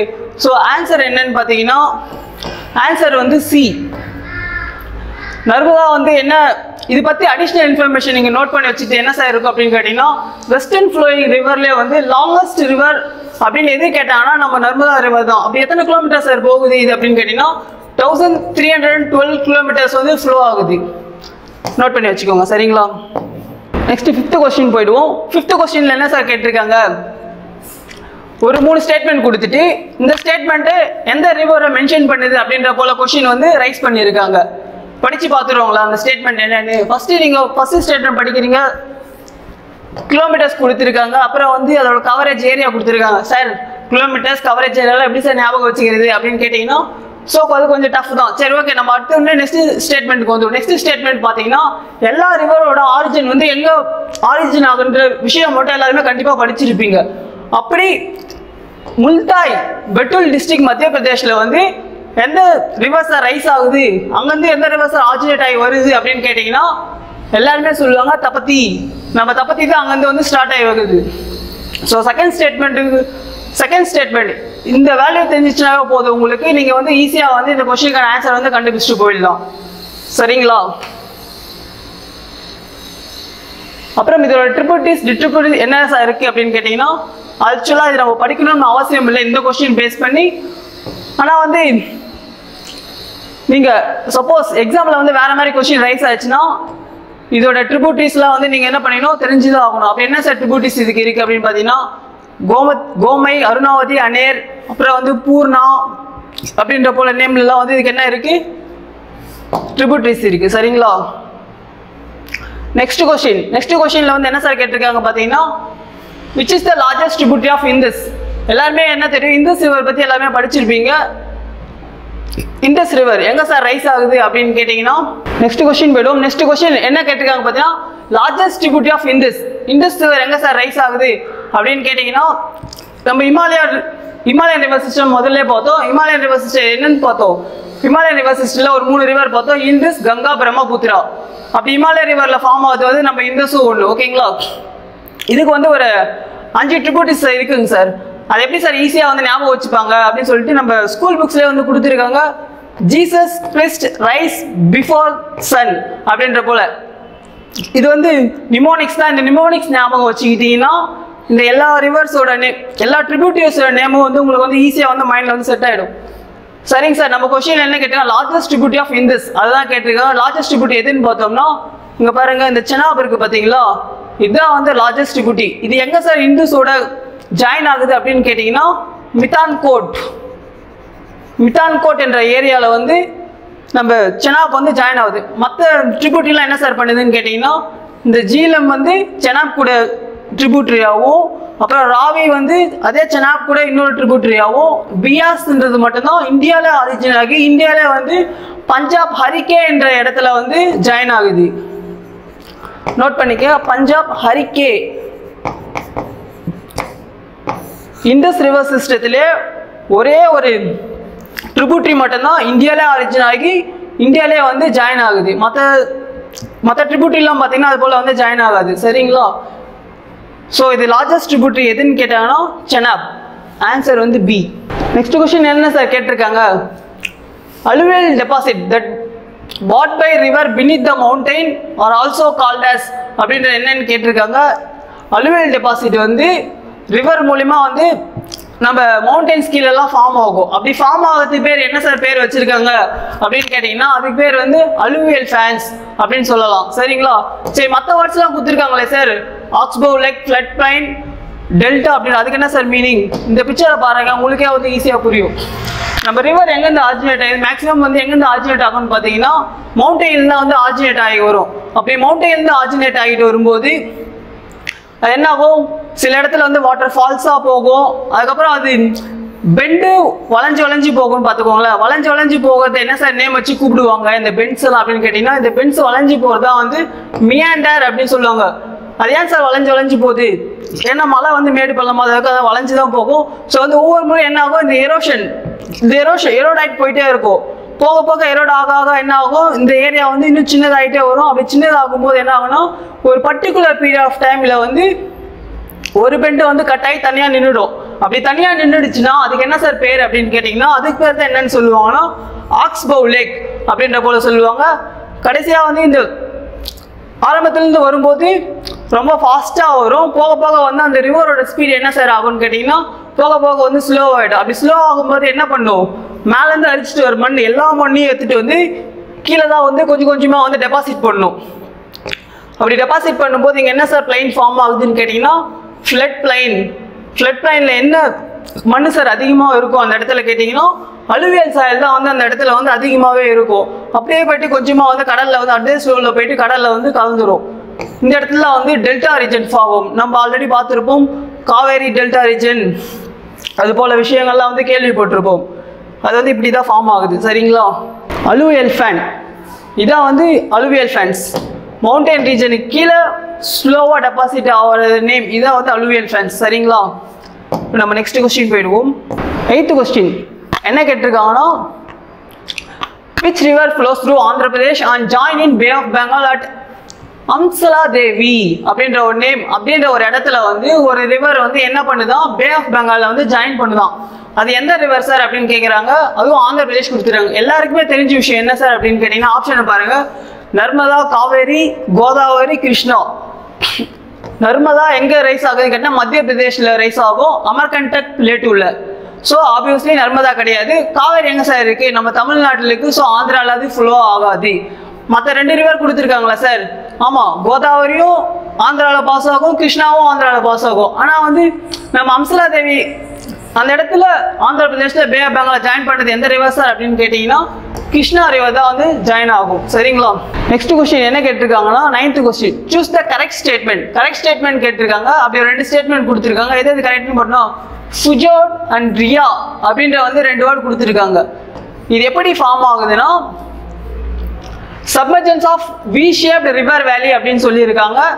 ரியான்றது எப்படி சார் ஃபார்ம் ஆகும்னு கொடுத்துருக்காங்கன்னா submergence of U shaped glacial வேலின்னு கொடுத்துருக்காங்க. ஆக்சுவலா வந்து நம்ம கிளேஷியல் டெபாசிட் மூலியமா வந்து ஃபார்ம் ஆகுறது வந்து என்னன்னு பார்த்தீங்கன்னா ஃபுஜோட். அதுவே ரிவர் வேலி வி ஷேப்ட் மூலியமா ஃபார்ம் ஆகுது என்ன சார் அப்படின்னு கேட்டீங்கன்னா ரியா. இது அப்படியே இன்டர்சேஞ்ச் பண்ணி கொடுத்துருக்காங்க, வேற எதுவுமே கொடுக்கல. ஸோ வந்து இதுக்கான கரெக்ட் ஆன்சர் என்னன்னு பார்த்தீங்கன்னா ரெண்டுமே வந்து இன்டர்சேஞ்ச் பண்ணி கொடுத்துருக்கிறதுனால இதுக்கு ஆன்சர் வந்து D, neither 1 nor 2. Next question போயிடுவோம். நெக்ஸ்ட் கொஸ்டின்ல வந்து என்ன சார் கொஸ்டின் நீங்க நோட் பண்ண வேண்டிய விஷயம் அப்படின்னு கேட்டீங்கன்னா இன்கரெக்ட் பேர் அப்படின்னு கொடுத்துருக்காங்க. இன்கரெக்ட் பேர் கொடுத்துட்டு வாட்டர் ஃபால்ஸ் எந்தெந்த டிஸ்ட்ரிக்ட்ஸ்ல வந்து ஃப்ளோ ஆகுது அப்படின்ற போல கொடுத்துருக்காங்க. அப்படி கும்பக்கரை வாட்டர் ஃபால்ஸ் ஃபர்ஸ்ட் கொடுத்துருக்காங்க. அது வந்து தேனி டிஸ்ட்ரிக்ட்ல வந்து போதும். ஆமாங்க சார், கும்பக்கரை வாட்டர் ஃபால்ஸ் வந்து நம்ம கொடைக்கானல் ஃபுட் ஹில்ஸ் கீழே வந்து தேனியில் தான் வந்து ஃப்ளோ ஆகுது. கிளியூர் ஃபால்ஸ் எங்க சார் போகுதுன்னு கேட்டாங்கன்னா ஷேர்வராயன் ஹில்ஸ். அந்த ஷேர்வராயன் ஹில்ஸ் எங்க சார் இருக்கும் அப்படின்னு கேட்டீங்கன்னா நம்ம சேலத்துல தான் இருக்கும். ஸோ இது கிளியூர் ஃபால்ஸ் வந்து சேலத்துல வந்து ஃப்ளோ ஆகுது. சுரேலி ஃபால்ஸ் அப்படின்னு கொடுத்துட்டு ஒகேனக்கல் கொடுத்துருக்காங்க. ஒகேனக்கல் எல்லாருக்குமே தெரியும். ஒகேனக்கல் எங்க இருக்கு? தர்மபுரியில இருக்கு.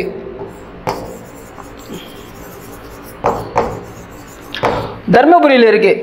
அப்ப வந்து இது ஆப்வியஸ்லி வந்து இது மட்டும் தான் தப்பு. அப்ப இந்த சுரலி ஃபால்ஸ் எங்க சார் இருக்குன்னு கேட்டீங்கன்னா இதுவுமே வந்து தேனியில தான் இருக்கு. ஓகேங்களா? ஸோ இங்க நம்ம கொஸ்டின்ல என்ன கேட்டா இன்கரெக்ட் பேர்னு கேட்டிருக்காங்க. ஸோ இன்கரெக்ட் பேர் எது? தேர்ட் மட்டும் தான் இன்கரெக்ட் பேர். ஸோ ஆன்சர் வந்து சி. சரிங்களா? நெக்ஸ்ட் கொஸ்டின் போயிடுவோம் நம்ம. நெக்ஸ்ட் கொஸ்டின்ல வந்து கரெக்ட் ஸ்டேட்மெண்ட் கேட்டிருக்காங்க. அப்படி கரெக்ட் ஸ்டேட்மெண்ட் கேட்டுட்டு ஒரு 4 ஸ்டேட்மெண்ட் வந்து கொடுத்துருக்காங்க. 4 ஸ்டேட்மெண்ட்ல எது சார் கரெக்ட்னு பார்த்துருவோங்களா? ஃபர்ஸ்ட் ஸ்டேட்மெண்ட் படிச்சு பாருங்க. Aliyar and Thirumurthy dams are found in the foothills of ஆனைமலைன்னு கொடுத்துருக்காங்க. ஆமா, ஆனைமலையோட அடிவாரத்துல என்ன இருக்கு? அலியார் அண்ட் திருமூர்த்தி டேம்ஸ் ரெண்டுமே இருக்கு. வேம்படை சோளா வந்து highest peak of Palani hills கொடுத்துருக்காங்க. கிடையவே கிடையாது. வேம்படை சோளா வந்து ஹையஸ்ட் பீக் கிடையாது. பழனி ஹில்ஸோட ஹையஸ்ட் பீக் எது சார் அப்படின்னு கேட்டா வண்டராவ், VANDARAUV வண்டராவ் அப்படின்னு சொல்லுவாங்க. இது எத்தனை மீட்டர்ஸா இருக்கு அப்படின்னு கேட்டீங்கன்னா ஹைட்டு 2533 கிலோமீட்டர்ஸ் ஹைட் வந்து இருக்கு. மீட்டர் ஹைட்ல வந்து இருக்கு. நம்ம வேம்படை சோளா எவ்வளோ மீட்டர் ஹைட்ல சார் இருக்குன்னு கேட்டீங்கன்னா 2505 மீட்டர் ஹைட்ல தான் என்ன இருக்கு? வேம்படை சோளா. ஆக்சுவலா இங்க கொடுத்தது வேம்படை சோளா வந்து ஹையஸ்ட் பீக் கிடையாது, செகண்ட் ஹையஸ்ட் பீக்னு சொல்லலாம். அப்புறம் வேற என்ன ஸ்டேட்மெண்ட்ஸ் கொடுத்துருக்காங்க? ஸோ ஆப்வியஸ்லி செகண்ட் வந்து தப்பு. செகண்ட் வந்து தப்புன்னு தெரிஞ்சாவே போதும் உங்களுக்கு. ஆப்ஷன்ஸை பாருங்க. செகண்ட் எந்தெந்த ஆப்ஷன்ஸ் இல்லையோ அதெல்லாம் தூக்கிடுங்க. இதுவும் செகண்ட் இருக்கு, இது தப்பு, இது தப்பு, இது தப்புன்னு தூக்கிட்டீங்கன்னா ஆன்சர் வந்து பி. மற்ற 2 ஸ்டேட்மெண்ட் நம்ம படிக்க கூட தேவையில்ல. அழகா வந்து இந்த மாதிரி கொஸ்டின்ஸ்லாம் வந்து ஈஸியாக வந்து மார்க் வாங்கிட்டு போயிடலாம். நெக்ஸ்ட் கொஸ்டின்ல என்ன சார் கொடுத்துருக்காங்கன்னு கேட்டீங்கன்னா ஒரு மேட்ச் தி ஃபாலோயிங் கொடுத்துருக்காங்க. சரி, என்னென்ன மேட்ச் தி ஃபாலோயிங் பார்த்துருவாங்களா? வில் வடிவ டெல்டா அப்படின்னு கொடுத்துருக்காங்க. அப்புறம் ஏரி டெல்டா, பறவை பாதை டெல்டா அப்படின்ற போல ஒரு 3 நேம்ல கொடுத்துருக்காங்க. ஆக்சுவலா நம்ம டெல்டான்றது எப்படி ஃபார்ம் ஆச்சுன்னு ஒரு கொஸ்டின்ல பார்த்தோம். அந்த டெல்டா வந்து எப்படி சார்? அந்த டெல்டா வந்து ஒரு கடல்ல ஃபார்ம் ஆகும்போது ஒவ்வொரு ஷேப்ல வந்து ஃபார்ம் ஆகுது. அந்த ஷேப்புக்கான நேம் தான் இங்க கொடுத்துருக்காங்க. இந்த மாதிரி ஷேப்புக்கு வந்து எந்தெந்த ரிவர்ல வந்து இந்த மாதிரி ஷேப்ல ஃபார்ம் ஆகும் அப்படின்றத வந்து எக்ஸாம்பிளா வந்து ஸ்கூல் புக்ஸ்ல 11th புக்ஸ்ல கொடுத்துருப்பாங்க. அப்படி வில்வடிவ டெல்டா எங்க சார் ஃபார்ம் ஆகுதுன்னு கேட்டீங்கன்னா நம்ம இந்தியா கங்கா பிரம்மபுத்திரா டெல்டா இருக்கு பாத்தீங்களா, அங்கதான் ஃபார்ம் ஆகுது. நம்ம ஏரி டெல்டா அது வந்து அயர்வாத்தில் கிடையாது, அயர்லாண்டுல வந்து ஃபார்ம் ஆகுது. அதுக்கப்புறம் வந்து பறவை பாதை டெல்டான்னு கொடுத்துருக்காங்க. அது எங்க சார் ஃபார்ம் ஆகுதுன்னு கேட்டீங்கன்னா அமெரிக்காவில் உள்ள மிசிசிப்பி ரிவர் அப்படின்ற போல சொல்லுவாங்க. அந்த மிசிசிப்பி ரிவர்ல ஃபார்ம் ஆகுதுதான் வந்து பேர்ட் ஃபுல் டெல்டா. இதுக்கான ஆன்சர் என்னன்னு பார்த்தீங்கன்னா 1 2 3. அது என்னென்ன ஷேப்ல இருக்குன்னு சொல்லிட்டு நம்ம புக்ஸ்லுமே பிக் கொடுத்து இருப்பாங்க, இங்கேயுமே வந்து பார்த்துக்கோங்க. ஆக்சுவலாக இது பார்த்தீங்கன்னா ஒரு பறவையோட பாதம் போல இருக்கும். இது எப்படி சார் இருக்குங்கன்னா ஒரு கான்வெக்ஸ் மிரர் லென்ஸ்.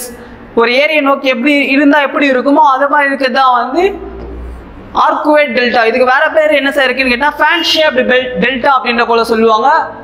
இன்னும் 2-3 டெல்டா நேம்ஸுமே ஸ்கூல் புக்ஸ் இருக்கும், நல்லா ரீட் பண்ணி பார்த்துக்கோங்க. Next question, find odd one out. Land form by river erosion. River வந்து ஃப்ளோ ஆகுது மூலிமா அது வந்து என்ன ஆகும், எரோட் ஆகும், எல்லாருக்குமே தெரியும். அப்படி எரோட் ஆகுது மூலிமா என்னென்ன சார் ஃபார்மேஷன்லாம் ஃபார்ம் ஆகும் அப்படின்ற போல கொஸ்டின் வந்து கேட்டிருக்காங்க. அப்படி என்னென்ன சார் ஃபார்மேஷன் ஃபார்ம் ஆகும்னா, ஒரு ரிவர் வந்து ஒரு மலைக்கு நடுவில் போகுதுன்னா, அப்படி மலையை பிளந்துட்டு போகுதுன்னா அது என்ன சார் சொல்லுவாங்கன்னா, அந்த நேம் வந்து காட்ஜ் அப்படின்ற நேம் சொல்லுவாங்க. அதுவே அந்த காட்ஜ் வந்து இதுதான் காட்ஜின்னு சொல்லுவாங்க. இந்த காட்ஜ் வந்து ஒரு 100 கிலோமீட்டர்ஸுக்கு மேலே போயிட்டே இருக்குன்னா அது என்ன சார் நேமில் வைப்பாங்க, இந்த காட்ஜ் வந்து ஒரு 100 கிலோமீட்டர் மேலே போயிட்டு இருக்குன்னா அதுக்கான நேம் தான் என்னன்னு சொல்லுவாங்கன்னா கேனியன் அப்படின்ற போல சொல்லுவாங்க. அப்புறம் வந்து பிளஞ்சு பூல்னு ஒரு வேர்டு கொடுத்துருக்காங்க. பிளஞ்சு பூல்னா ஒன்றும் இல்லை, எல்லாருக்குமே தெரியும் அருவி வந்து வாட்டர் ஃபால்ஸ். அந்த வாட்டர் ஃபால்ஸ் வந்து குதிக்கும் போது கீழே வந்து ஒரு பள்ளமாக ஒரு ஷேப் ஃபார்ம் ஆயிடுச்சுன்னா, ஒரு குட்டி குளம் வந்து ஃபார்ம் ஆயிடுச்சுன்னா அதுதான் வந்து நம்ம என்ன சொல்லலாம்னா நீர்வீழ்ச்சி குளம், பிளஞ்ச் பூல் அப்படின்ற நேம்ல சொல்றாங்க. வேற என்ன சார் ஃபார்ம் ஆகும் நம்ம ரிவர் வந்து எரோட் ஆகுது மூலியமா அப்படின்னு பார்த்தீங்கன்னா, இதை பாருங்க, இது நேம் வந்து என்ன சொல்லுவாங்கன்னா பாட் ஹோல்ஸ். சிலிண்ட்ரிக்கல், ஒரு சிலிண்ட்ரிக்கல் ஷேப்ல வந்து ஹோல்ஸ்லாம் வந்து ரிவர் போகிறது மூலியமா வந்து ஃபார்ம் ஆகும். அதுதான் வந்து நம்ம என்ன சொல்லுவாங்க பாட் ஹோல்ஸ். இதுதான் வந்து அந்த வாட்டர் ஃபால்ஸ். வாட்டர் ஃபால்ஸ் குதிக்கிற இடம், இந்த இடத்துல வந்து ஒரு குளம் ஃபார்ம் ஆயிடுச்சுன்னா இதுதான் வந்து நம்ம என்ன சொல்லுவாங்கன்னா பிளஞ்சு பூல்னு சொல்லுவாங்க. ஸோ கொஷினை பார்ப்போம். இப்போ கொஷினில் வந்து தமிழ் மீடியம் ஸ்டூடெண்ட்ஸாக இருந்தீங்கன்னா ஈஸியாக வந்து காற்றடி வண்டல் படிவு அப்படின்ற நேம் படித்த உடனே காற்று மூலிமா படிமம் ஆகிறது இதுதான் வந்து ஆட் ஒன் அவுட்னு சொல்லிட்டு ஈஸியாக கண்டுபிடிச்சிருவீங்க. ஆனால் ஒரு இங்கிலீஷ் மீடியம் ஸ்டூடெண்டாக இருந்தீங்கன்னா நேம் வந்து அதுக்கான மீனிங் தெரிஞ்சு அதுக்கான பிக்சர் பார்த்தீங்கன்னா மட்டும்தான் உங்களுக்கு வந்து அண்டர்ஸ்டாண்ட் ஆகும்.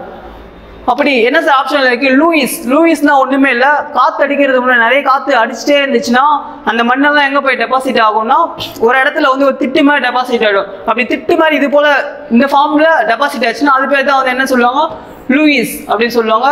So find odd one out எதுன்னு கேட்டாங்கன்னா லூயிஸ். சரிங்களா? நெக்ஸ்ட் கொஸ்டின் என்ன கேட்டிருக்காங்கன்னா ஃபைண்ட் அவுட் இன்கரெக்ட் பேர் அப்படின்னு கேட்டிருக்காங்க. ஸ்டேட்மெண்ட் படிச்சு பாருங்க. Kharif season, rabi season, zaid season அப்படின்னு போல 3 கொடுத்துருக்காங்க. காரிஃப் வந்து எந்த மந்த்லேருந்து எந்த மந்த்லையும் சீசன் இருக்குன்னு கேட்டிங்கன்னா ஜூன் டு செப்டம்பர். அப்புறம் ராபி வந்து அக்டோபர் டு மார்ச், ஜைட் வந்து ஏப்ரல் டு ஜூன் அப்படின்னு கொடுத்துருக்காங்க. இது 3 ஸ்டேட்மெண்ட்டுமே கரெக்ட் தான், எதுவுமே இன்கரெக்ட் இல்லை. ஸோ இதுக்கு ஆன்சர் என்னன்னு பார்த்தீங்கன்னா all are correct. Next question போயிடுவோம். நெக்ஸ்ட் கொஸ்டின்ல வந்து என்ன கேட்டிருக்காங்கன்னா find out the correct pair அப்படின்னு கொடுத்துருக்காங்க. பூஹி அண்ட் அசாமிகா அப்படின்ற 2 நேம் கொடுத்துருக்காங்க. என்ன சார் பூமி அசாமிகா? எல்லாருமே வந்து டீ பிரியர்களாக இது போல விஷயம்லாம் தெரிஞ்சிருக்கும். இதெல்லாம் வந்து ஒரு டீ நேம் தான், ஓகேங்களா? டீ நேம் சைனாவில் வந்து ஆரிஜினேட் ஆன டீ நேம் தான் வந்து பூஹி அப்படின்ற நேம்ல அழைக்கிறாங்க. இந்தியாவில் ஆரிஜினேட் முதல்ல இந்தியாவில் ஆரிஜினேட் ஆனது வந்து அசாமிகா அப்படின்ற நேம் இருக்குது. இது 2மே வந்து கரெக்ட் தான். ஸோ இதுக்கான ஆன்சர் என்னன்னு பார்த்தீங்கன்னா C. Next question, 16th question. Incorrect statement with respect to red soil. செம்மண்ணை பேஸ் பண்ணி எது தப்பான கூற்று இருக்கு அப்படின்ற போல கேட்டிருக்காங்க. என்ன கூற்று தப்பா இருக்குன்னு பார்த்துருவாங்களா? அதாவது வந்து red soil formed by weathering of metamorphic rocks அப்படின்ற போல கொடுத்துருக்காங்க. ஆமாம் சார், ஒரு மெட்டாமார்பிக் ராக்கை வந்து வெதரிங் ஆகிறது மூலயமா தான் வந்து நமக்கு என்ன சாயில் ஃபார்ம் ஆகுதுன்னா ரெட் சாயில் வந்து ஃபார்ம் ஆகுது. ஓகே, கரெக்ட் தான் ஃபர்ஸ்ட் ஸ்டேட்மெண்ட். செகண்ட் ஸ்டேட்மெண்ட் என்ன கொடுத்துருக்காங்கன்னா magnesium, presence of magnesium oxide make the soil brown to ரெட்னு கொடுத்துருக்காங்க. மெக்னீஷியம் இருக்குதான், ரெட் சாயில் வந்து மெக்னீஷியம் இருக்கு, ஆனால் வந்து இந்த சாயில் வந்து brown to red colour form ஆகிறதுக்கு வந்து மெக்னீஷியம் ஆக்சைடு காரணமானு கேட்டிங்கன்னா கிடையவே கிடையாது. அது வந்து அயன் ஆக்சைடு. அயன் ஆக்சைடு இருக்கிறதுனால தான் நம்ம சாயில் வந்து பிரவுன் டு ரெட் கலர்ல வந்து இருக்கு. Usually found in coastal region அப்படின்னு கொடுத்துருக்காங்க. எல்லாருக்குமே தெரியும் கோஸ்டல் ரீஜன்ல வந்து என்ன மண் சார் இருக்குன்னு கேட்டீங்கன்னா மண்டல் மண் தான் இருக்கும், அலுவியல் சாயில் தான் இருக்கும், ரெட் சாயில் கண்டிப்பா இருக்கவே இருக்காது. ஸோ இதுவுமே தப்பு. ஸோ கடைசி ஸ்டேட்மெண்ட் என்னன்னு படிச்சீங்கன்னா ரெட் சாயில் வந்து மில்லட் கல்டிவேஷனுக்கு வந்து சிறந்த மண்ணா இருக்குன்ற கொடுத்துருக்காங்க. திணை சாகுபடிக்கு வந்து சிறந்த மண்ணா இருக்கு அப்படின்ற போல கொடுத்துருக்காங்க. ஆமா சார், ஸ்டேட்மெண்ட்மே கரெக்ட். நம்ம வந்து இன்கரெக்ட் ஸ்டேட்மெண்ட் கேட்டிருக்காங்க. எது இன்கரெக்ட்? 2 and 3. ஸோ ஆன்சர் வந்து பி. சரிங்களா? 17th கொஸ்டின் என்ன கேட்டிருக்காங்கன்னா which of the following crops grown in alluvial soil? வண்டல் மண்ணில் வந்து பின்வரும் எந்த பயிர்கள்லாம் வந்து நல்லா விளையும் அப்படின்ற போல கேட்டிருக்காங்க. வண்டல் மண்ணில் என்ன சார் விளையும்? ரைஸ் வரையும், வீட் வரையும். வீட் எந்த பக்கம் இருக்கு? இந்த பஞ்சாப்லாம் போனீங்கன்னா அந்த சைடில் வந்து கங்கா டெல்டாஸ்லாம் இருக்கும், அந்த இடத்துல அலுவியல் சைடு தான். ஸோ அங்கே வந்து வீட்டில் இருக்கு. நம்ம காவேரி ரீஜனில் எடுத்தீங்கன்னா அங்கே வந்து ரைஸ்லாம் கல்டிவேட் பண்ணுறாங்க. காஃபின்னு கொடுத்துருக்காங்க. இது கரெக்டாக சார் அப்படின்னு கேட்டிங்கன்னா கிடையவே கிடையாது. காஃபிக்கு தகுந்த மண் என்ன மண்ணாக இருக்கு? லேட்ரைட் சாயில், சரளை மண்.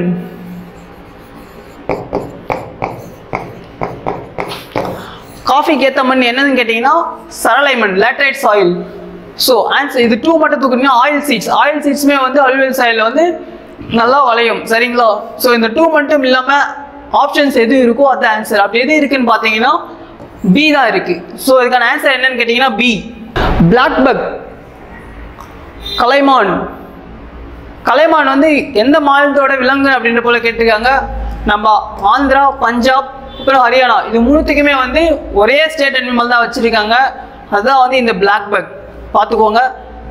இந்த மாதிரி கொஸ்டின்ஸ்லாம் நீங்கள் என்ன சார் பண்ணணும்னா ஒவ்வொரு ஸ்டேட்டோட அனிமல்ஸுமே வந்து ஒரு பிக்சராக பார்த்து தான் நீங்கள் படிக்கணும். அப்போ தான் வந்து மைண்டில் வந்து நல்ல ரிமெம்பரன்ஸும் மெமரி பவர் நல்லா வந்து ஸ்ட்ராங்காக நிற்கும். சரிங்களா? அப்படி தமிழ்நாடோட ஸ்டேட் அனிமல் என்ன சார் இருக்குன்னு கேட்டிங்கன்னா எல்லாருக்குமே தெரிஞ்சதான் நீல்கிரி தார், வரையாடு அப்படின்னு சொல்லுவாங்க. நம்ம தமிழ்நாடோட ஸ்டேட் அனிமல். நெக்ஸ்ட் கொஸ்டின் என்ன சார் கேட்டிருக்காங்க அப்படின்னு கேட்டிங்கன்னா பிடி சாயில், களிமண். களிமண்ணில் வந்து எது குறைவாக இருக்குது அப்படின்னு கேட்டிருக்காங்க. எல்லாமே 10th புக்கில் வந்து அப்படியே லைனாக கொடுத்துருப்பாங்க. ஒவ்வொரு சாயிலில் வந்து எது ரிச்சாக இருக்குது, எது வந்து கம்மியாக இருக்குன்ற போல். நம்ம பிடி சாயில் அதில் என்ன சார் கம்மியாக இருக்குன்னு கேட்டால் இந்த பொட்டாசியம் பாஸ்பேட் இருக்குது பார்த்தீங்களா, இதுதான் வந்து ரொம்ப லோவாக இருக்குது. ஓகேங்களா? நெக்ஸ்ட் கொஸ்டினில் வந்து choose the incorrect statement with respect to montane forest. Montane ஃபாரஸ்ட்டை பேஸ் பண்ணி இன்கரெக்ட் ஸ்டேட்மெண்ட் என்ன சார் அப்படின்ற போல கேட்டிருக்காங்க. மாண்டேன் ஃபாரஸ்ட் வந்து ஃபர்ஸ்ட் ஸ்டேட்மெண்ட் பண்ணிங்க. மாண்டேன் ஃபாரஸ்ட் எங்க சார் இருக்கு அப்படின்ற போல இங்க கொடுத்துருக்காங்கன்னா வெஸ்டர்ன் ஸ்டேட்ஸ் ஆஃப் இந்தியா அப்படின்னு கொடுத்துருக்காங்க. கிடையவே கிடையாது. மாண்டேன் ஃபாரஸ்ட்ல எங்க சார் அதிகமாக இருக்குன்னு கேட்டீங்கன்னா ஈஸ்டர்ன் ஹிமாலயாஸ் அந்த மாதிரி ரீஜன்லாம் வந்து என்ன இருக்குன்னா மாண்டேன் ஃபாரஸ்ட்ல வந்து அதிகமாக இருக்கு. அதுக்கப்புறம் சால், அமுரா, சின்னமான் இதெல்லாம் வந்து மாண்டேன் ஃபாரஸ்ட்ல வளரக்கூடிய வந்து ஒரு இம்பார்ட்டன்ட் டைப் ஆஃப் ட்ரீஸ் அப்படின்ற போல சொல்லியிருக்காங்க. ஆமாம், மாண்டேன் ஃபாரஸ்ட்ல வந்து இது போல ட்ரீஸ் எல்லாம் வந்து வளரும். மாண்டேன் forest present in the region where rainfall is moderate. Moderate இல்லை, அதுக்கு அதிகமாக எவ்வளோ சார் ரெயின்ஃபால் இருக்கிற இடத்துல இந்த மாண்டேன் ஃபாரஸ்ட் இருக்குன்னா more than 200 சென்டிமீட்டர் ரெயின்ஃபால் இருக்கிற இடத்துல வந்து இந்த மாண்டேன் ஃபாரஸ்ட் வந்து இருக்கு. சரிங்களா? ஸோ இதுக்கான ஆன்சர் என்னன்னு கேட்டீங்கன்னா நம்ம கொஸ்டின்ல இன்கரெக்ட் ஸ்டேட்மெண்ட் போயிட்டுருக்கோம். ஸோ இன்கரெக்ட்ன்றது வந்து 1 மட்டும் தான் இன்கரெக்ட். So A answer. சரிங்களா? 21 இங்கே வந்து மேட்ச் தி ஃபாலோயிங் கொடுத்துருக்காங்க. அதாவது வந்து கிராஸ்லேண்ட்ஸும் அதோட பிளேசஸ் கொடுத்துருக்காங்க. கிராஸ்லேண்டில் வந்து ஒவ்வொரு காண்டினென்ட்லையும் என்னென்ன நேம்ல சார் அழைப்பாங்க அப்படின்றத போல தான் கொடுத்துருக்காங்க. ஸ்டெப்பீஸ் அப்படின்ற கிராஸ்லேண்ட் எங்கே சார் அழைக்கிறாங்கன்னு கேட்டிங்கன்னா யூரோப்பில் தான் வந்து ஸ்டெப்பீஸ் சொல்லுவாங்க. ப்ரேரி இது எங்கே சார் அழைக்கிறாங்க கேட்டிங்கன்னா நார்த் அமெரிக்கா தான். பம்பாஸ் வந்து சவுத் அமெரிக்காவில் பர்டிகுலர் ரீஜன் அப்படின்னு எதுன்னு கேட்டிங்கன்னா அர்ஜென்டினா, உருகுவே அப்படின்ற போல ரீஜன் சொல்லுவாங்க. அந்த மாதிரி ரீஜன்லாம் வந்து என்னென்ன சொல்லி அழைப்பாங்கன்னா பம்பாஸ்.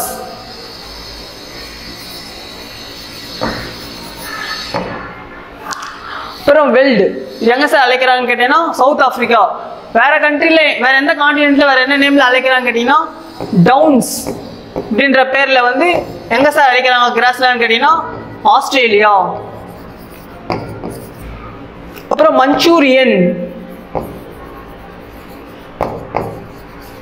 மஞ்சூரியன்றது எங்க வச்சு அழைக்கிறாங்க? மஞ்சூரியன்றது வந்து சைனால. சரிங்களா? இது ரெண்டுமே நோட் பண்ணிக்கோங்க. ஸோ இதுக்கான ஆன்சர் என்ன சார் கேட்டீங்கன்னா கரெக்டாக வந்து தான் மேட்ச் ஆயிருக்கு. ஸோ வந்து பி 1 2 3 4. நெக்ஸ்ட் கொஸ்டின் என்ன கொடுத்துருக்காங்க? Biosphere reserve not belongs to UNESCO map.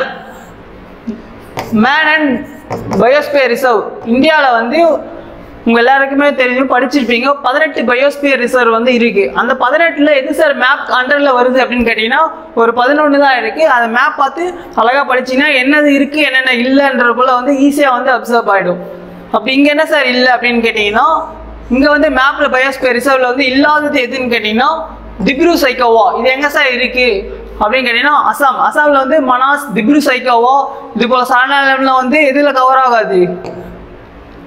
Map கீழே வந்து வராது. நம்ம தமிழ்நாட்டில் இது போல் எத்தனை சார் இருக்குது அப்படின்னு கேட்டிங்கன்னா தமிழ்நாட்டில் வந்து 3 இருக்குது. ஒன்று வந்து நீலகிரி, இன்னொன்று வந்து கல்ஃப் ஆஃப் மன்னார் சொல்லுவாங்க, அப்புறம் இன்னொன்று வந்து என்னன்னு கேட்டிங்கன்னா ஆனைமலை. ஓகேங்களா?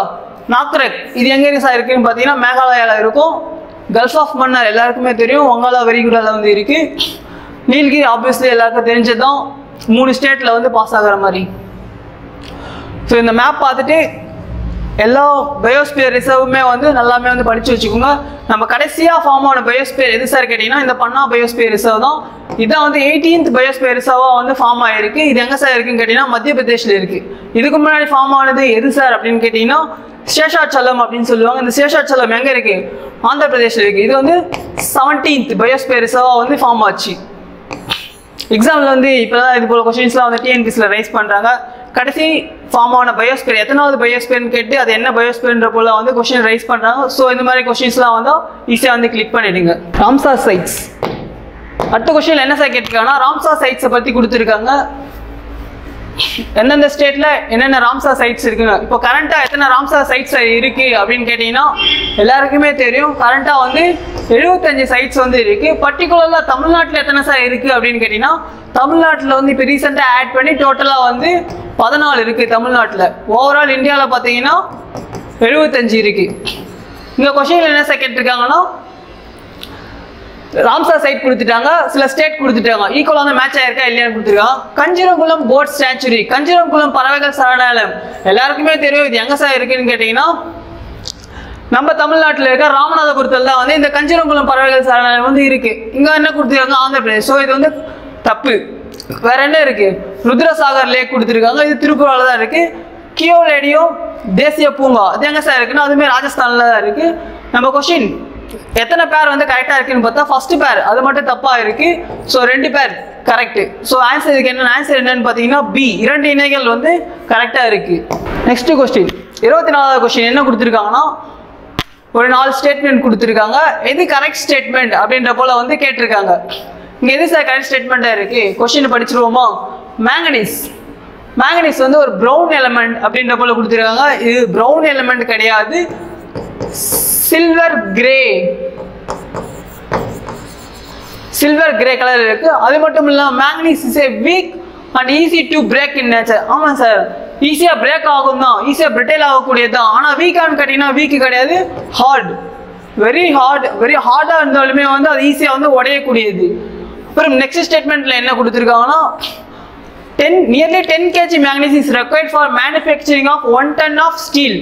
10 kg மேங்கனீஸ் இருந்தால் போனோம். நம்ம என்ன மேனுஃபேக்சரிங் பண்ணலாம்னா 1 டன் ஸ்டீலை வந்து மேனுஃபேக்சரிங் பண்ணலாம்னு கொடுத்துருக்காங்க. இது வந்து கரெக்ட் தான். ஸோ கரெக்ட் ஸ்டேட்மெண்ட் எது? C, 3 only. கடைசியாக வந்து கடைசி கொஸ்டினுக்கு வந்தாச்சு. இப்போ நம்ம லார்ஜஸ்ட் ரிசர்வ் ஆஃப் காப்பர் ஓர் இந்த ஸ்டேட் ஆஃப் எந்த ஸ்டேட்டில் வந்து காப்பர் வந்து அதிகமாக இருக்குது அப்படின்ற போல கொஸ்டின் கேட்டிருக்காங்க. எங்கே சார் இருக்குன்னு கேட்டிங்கன்னா நம்ம ராஜஸ்தான் மாநிலத்தில் தான் வந்து காப்பர் வந்து அதிகமாக இருக்குது. உங்கள் எல்லாருக்கும் ஒரு தெரிஞ்ச விஷயம் இந்த காப்பரை பேஸ் பண்ணி என்னன்னு கேட்டிங்கன்னா காப்பர் தான் வந்து ப்ரீ ஹிஸ்டாரிக் மேன் முதல்ல மனிதர் வந்து யூஸ் பண்ணிய தாமிரம் என்னன்னு கேட்டிங்கன்னா காப்பர் தான் வந்து யூஸ் பண்ணியிருக்காங்க. சரிங்க சார், இவங்க என்னதான் வந்து லார்ஜஸ்ட் ரிசர்வ் வச்சிருந்தாலுமே இங்கே தான் அதிகமாக கிடைச்சாலுமே யார் சார் அதை அதிகமாக ப்ரொடியூஸ் பண்ணுறாங்க, உற்பத்தி யார் சார் அதிகமாக பண்ணுறாங்கன்னு கேட்டிங்கன்னா ஜார்க்கண்ட் தான் வந்து அதிக உற்பத்தி பண்ணுறாங்க. ஸோ நல்லா நோட் பண்ணிக்கங்க. ப்ரொடியூசர் இந்த மாநிலத்தில் அதிகமாக இருந்தாலுமே இவங்க வந்து அதிகமாக உற்பத்தி பண்ணுறது இல்லை. ப்ரொடியூசர் அப்படின்ற ஒரு கொஸ்டின் வந்துச்சுன்னா நீங்கள் அதுக்கு வந்து என்னென்னு போனால் ஜார்க்கண்ட் அப்படின்னு தான் போடணும். இதில் வந்து நம்ம கங்கா கோதாவரிலாம் பார்த்தோம், அதுக்கான டிஃப்ரெண்ட் நேம்ஸுமே இருக்கும். கங்காவுக்கு என்ன நேம் இருக்குது, காவேரிக்கு என்ன நேம் இருக்குது, கோதாவரிக்கு என்ன நேம் இருக்குது, அதெல்லாம் வந்து டீட்டெயிலாக பார்த்துக்கோங்க நீங்கள் புக்ஸில். அப்படி காவேரிக்கு என்ன சார் நேமில் அழைக்கிறாங்கன்னு கேட்டால் தட்சிண கங்கான்ற போல் காவேரி அழைப்பாங்க.